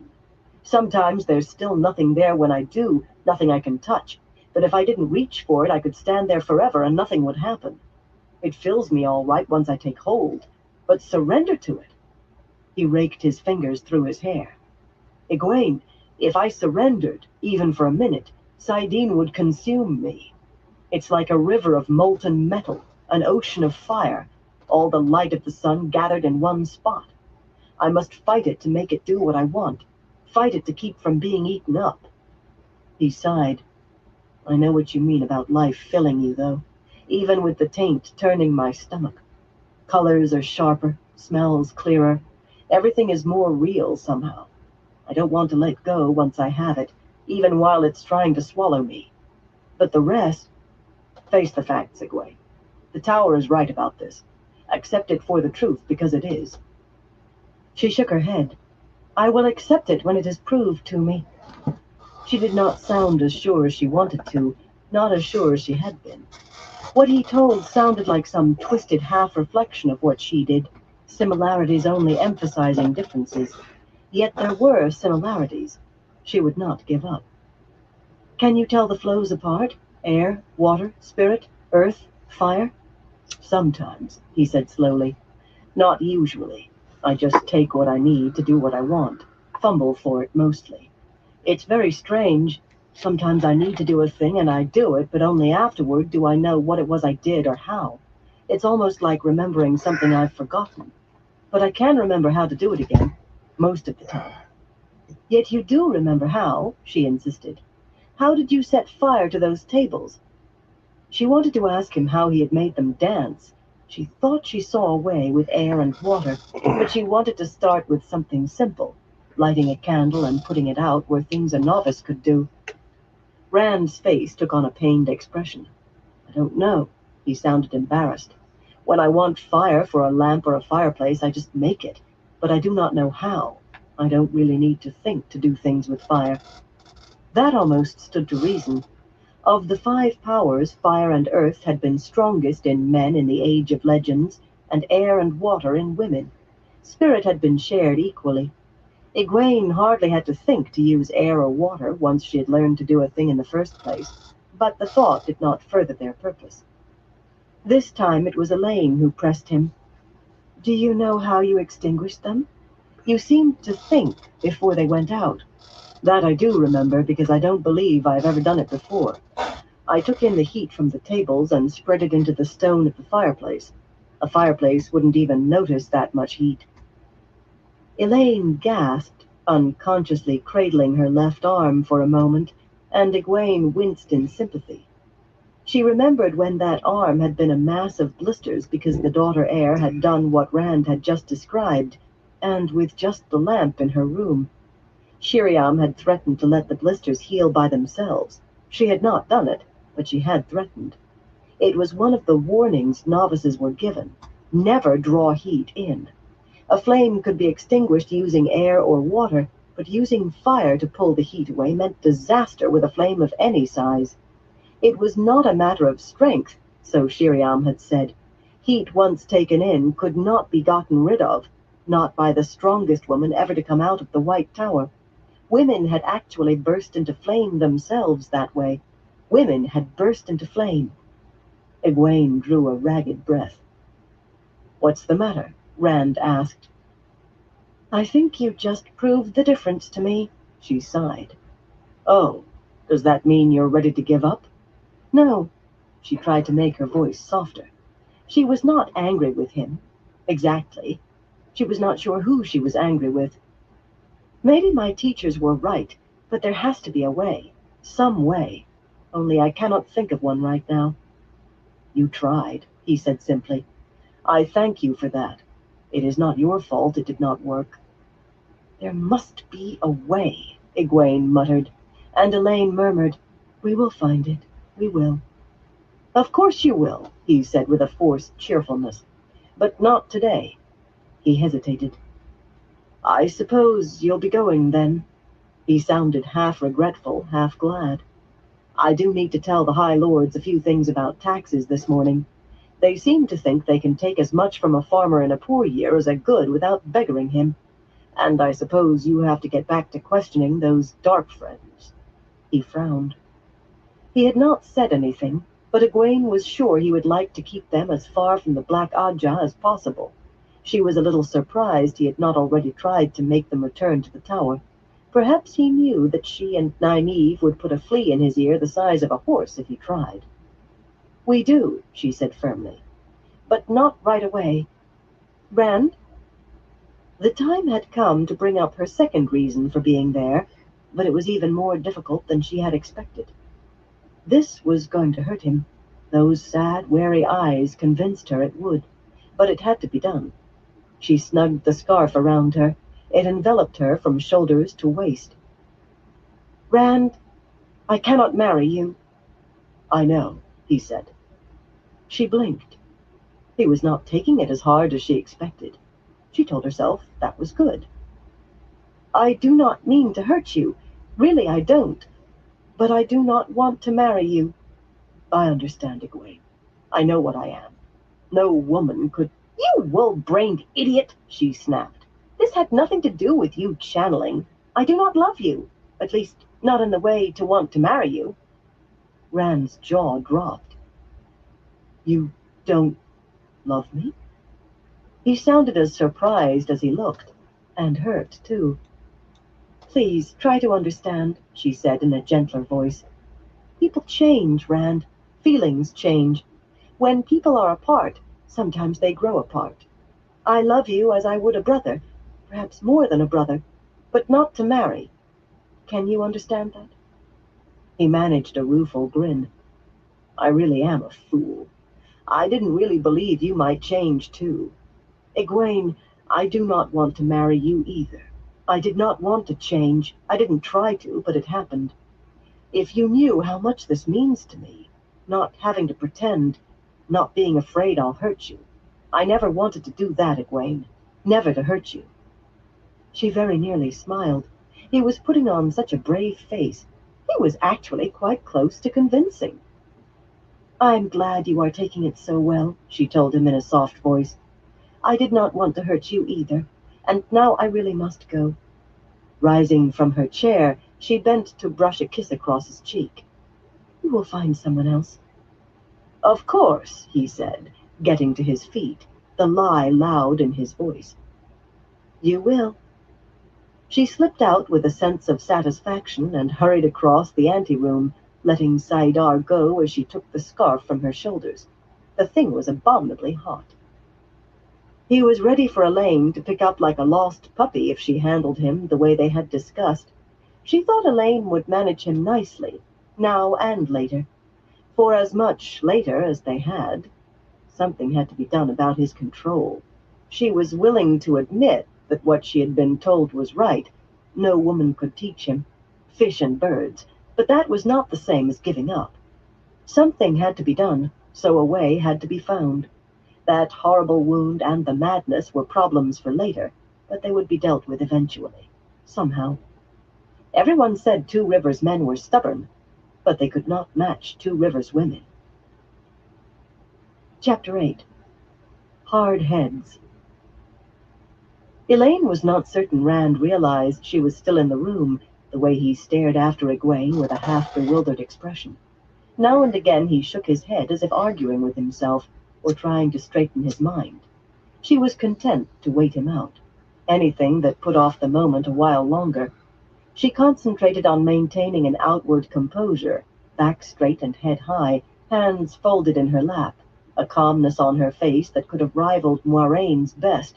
Butterflies the size of hedgehogs frolicked in her stomach. It was not fear of him channeling. She had let go of Saidar as soon as Egwene stood to leave. She wanted to trust him, and she had to. It was what she wanted to happen that had her trembling inside. She had to concentrate not to finger her necklace or fiddle with the strand of sapphires in her hair. Was her perfume too heavy? No. Egwene said he liked the smell of roses. The dress. She wanted to tug it up, but... He turned. The slight limp in his step tightened her lips thoughtfully, saw her sitting in her chair, and gave a start, eyes widening with what seemed very close to panic. She was glad to see it. The effort of keeping her own face serene had leaped tenfold as soon as his eyes touched her. Those eyes were blue now, like a misty morning sky. He recovered on the instant and made a quite unnecessary bow, wiping his hands once nervously on his coat. "I did not realize you were still..." Flushing, he cut off, forgetting her presence might be taken as an insult. "I mean, I didn't... That is, He took a deep breath and began again. "I am not as much of a fool as I sound, my lady. It isn't every day someone tells you they don't love you, my lady." She put on a tone of mock severity. "If you call me that again, I shall call you my Lord Dragon, and curtsy. Even the Queen of Andor might curtsy to you, and I'm only daughter heir." "White, don't do that." He seemed uneasy out of all proportion to the threat. "I will not, Ran," she said in a more serious voice.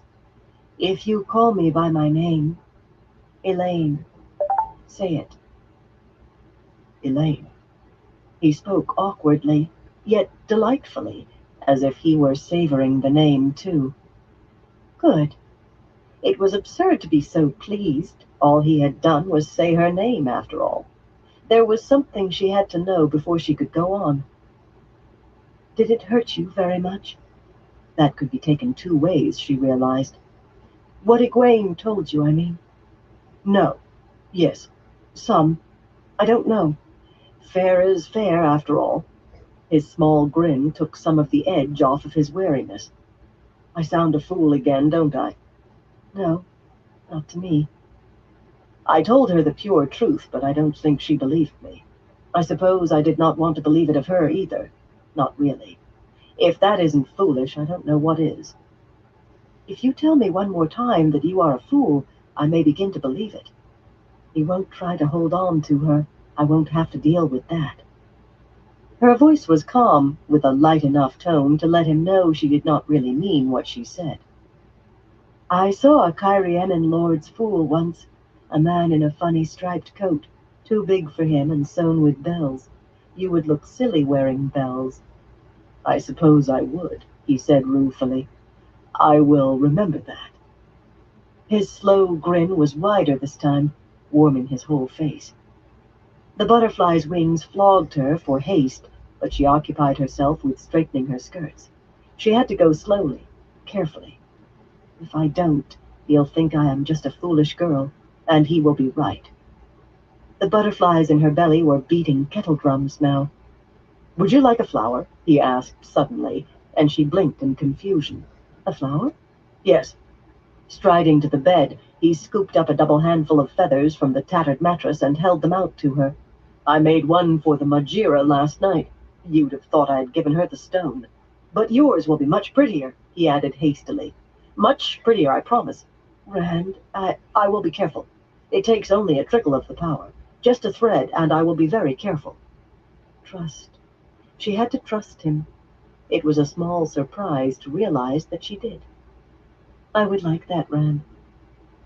For long moments he stared at the fluffy mound in his hands, a slow frown on his face. Abruptly he let the feathers fall, dusting his hands. Flowers, he said. That's no fit gift for you. Her heart went out to him. Clearly he had tried to embrace Saidin and failed. Masking disappointment in action, he limped hurriedly to the metallic cloth and began gathering it over his arm. Now this is a proper gift for the daughter heir of Andor. You could have a seamstress make... He floundered over what a seamstress might make from a 4-pace length of gold and silver cloth, less than 2 feet wide. I am sure a seamstress will have many ideas, she told him diplomatically. Pulling a handkerchief from her sleeve, she knelt for a moment to collect the feathers he had dropped into the square of pale blue silk. The maids will take care of that, he said as she tucked the small bundle securely into her belt pouch. Well, this bit is done. How could he understand that she would keep the feathers because he had wanted them to be a flower? He shifted his feet, holding the glittering folds as if he did not know what to do with them. The Majira must have seamstresses, she told him. I will give that to one of them. He brightened, smiling. She saw no reason to tell him she meant it as a gift.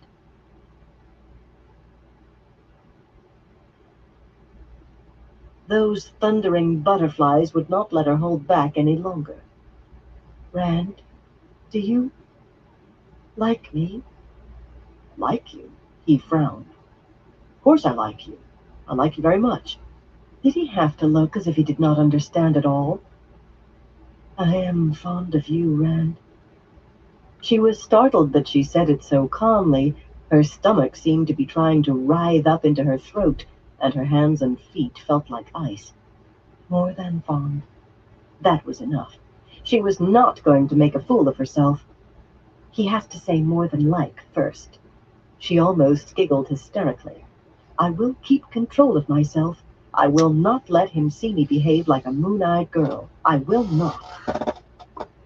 I am fond of you, he said slowly. 1 sec, I'll be right back. I am not usually so forward. No, that might make him think of Berylane.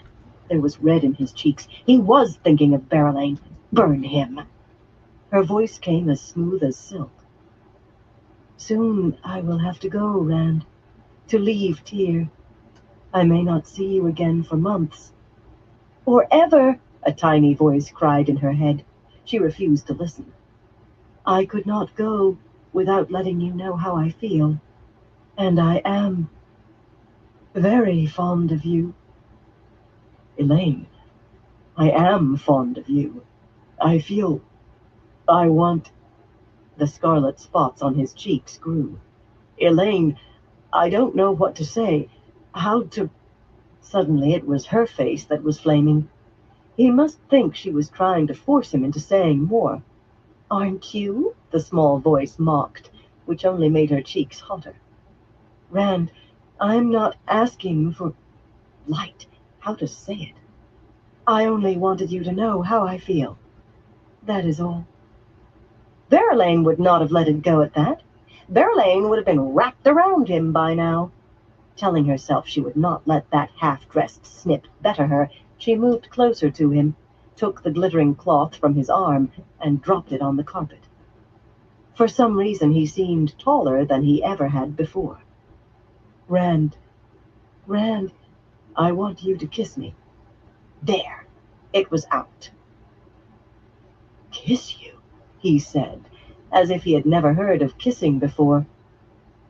Elaine, I don't want to promise more than... I mean, it isn't as if we were betrothed. Not that I'm suggesting we should be. It's just that I am fond of you, Elaine. More than fond. I just do not want you to think I... She had to laugh at him, with all his confused earnestness. I do not know how things are done in the Two Rivers, but in Camelin you don't wait until you are betrothed before kissing a girl. And it does not mean you must become betrothed either. But perhaps you do not know how. His arms went around her almost roughly, and his lips came down on hers. Her head spun, her toes tried to curl up in her slippers. Sometime later, she was not certain how long, she realized she was leaning against his chest, knees trembling, trying to gulp air. Forgive me for interrupting you, he said. She was glad to hear a touch of breathlessness in his voice. I am just a backward shepherd from the Two Rivers. You are uncouth, she murmured against his shirt, and you did not shave this morning, but I would not say you are backward. Elaine, She put a hand over his mouth. I do not want to hear anything from you that you do not mean with your whole heart, she said firmly. Not now or ever. He nodded, not as if he understood why, but at least as if he understood that she meant what she said. Straightening her hair, the strand of sapphires was tangled beyond mending without a mirror. She stepped out of his encircling arms, not without reluctance. It would be all too easy to remain there, and she had already been more forward than she had ever dreamed of before. Speaking up like that, asking for a kiss, asking. She was not Berylane. Berylane. Perhaps Min had had a viewing. What Min saw happened, but she would not share him with Berylane. Perhaps she needed to do a bit more plain speaking. Obliquely plain, at least. I expect you will not lack for company after I go. Just remember that some women see a man with their hearts, while others see no more than a bauble to wear, no different than a necklace or a bracelet. Remember that I will come back, and I am one who sees with her heart. He looked confused at first, then a little alarmed. She had said too much too fast. She had to divert him. Do you know what you have not said to me? You have not tried to frighten me away by telling me how dangerous you are. Don't try now. It is too late. I did not think of it. Another thought came to him, though, and his eyes crinkled with suspicion. Did you and Egwene scheme this up between you? She managed to combine wide-eyed innocence with mild outrage. How could you even consider such a thing? Do you imagine we would hand you around between us like a package? You think a good deal of yourself. There is such a thing as being overproud. He did look confused now. Quite satisfactory. Are you sorry for what you did to us, Rand? I did not mean to frighten you, he said hesitantly. Egwene made me angry. She's always been able to without half trying. That's no excuse, I know. I said I was sorry, and I am. Look what it got me. Burned tables and another mattress ruined. And for the pinch? His face reddened again, but he faced her firmly even so. No, I am not sorry for that. The two of you talking over my head as if I were a lump of wood with no ears. You deserved as much, both of you, and I won't say different. For a moment she considered him. He rubbed his arms through his coat sleeves as she momentarily embraced saidar. She did not know healing to any degree, but she had learned bits and pieces on the edge of it. Channeling, she soothed away the hurt she had given him for the pinch. His eyes widened in surprise, and he shifted on his feet as if testing the absence of pain. For being honest, she told him simply. There was a rap at the door and Gall looked in. At first the Aielman had his head down, but after a quick glance at them he raised it. Color flooded Elaine's face as she realized he had suspected that he might be interrupting something he should not see. She very nearly embraced Saidar again and taught him a lesson. The Tyrans are here, Gall said. The High Lords you were expecting. I will go then, she told Rand. You must tell them about taxes, was it not? Think on what I have said. She did not say, think of me, but she was sure the effect would be the same. He reached out as if to stop her, but she slipped away from him. She had no intention of putting on a display in front of Gall. The man was Aiel, but what must he think of her, wearing perfume and sapphires at that hour of the morning? It required real effort not to pull the neckline of her dress up higher.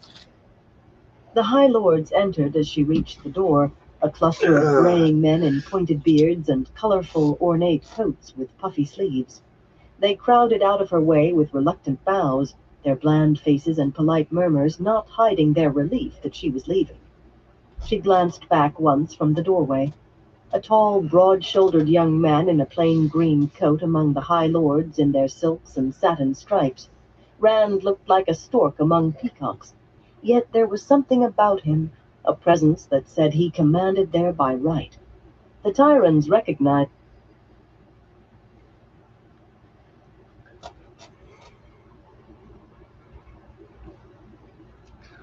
Alright, everyone, I'm gonna call into this live for tonight. But I want to thank everyone for stopping by and everyone who continues to stop by. I definitely appreciate all y'all's support. Till next time, everyone, y'all have a good one.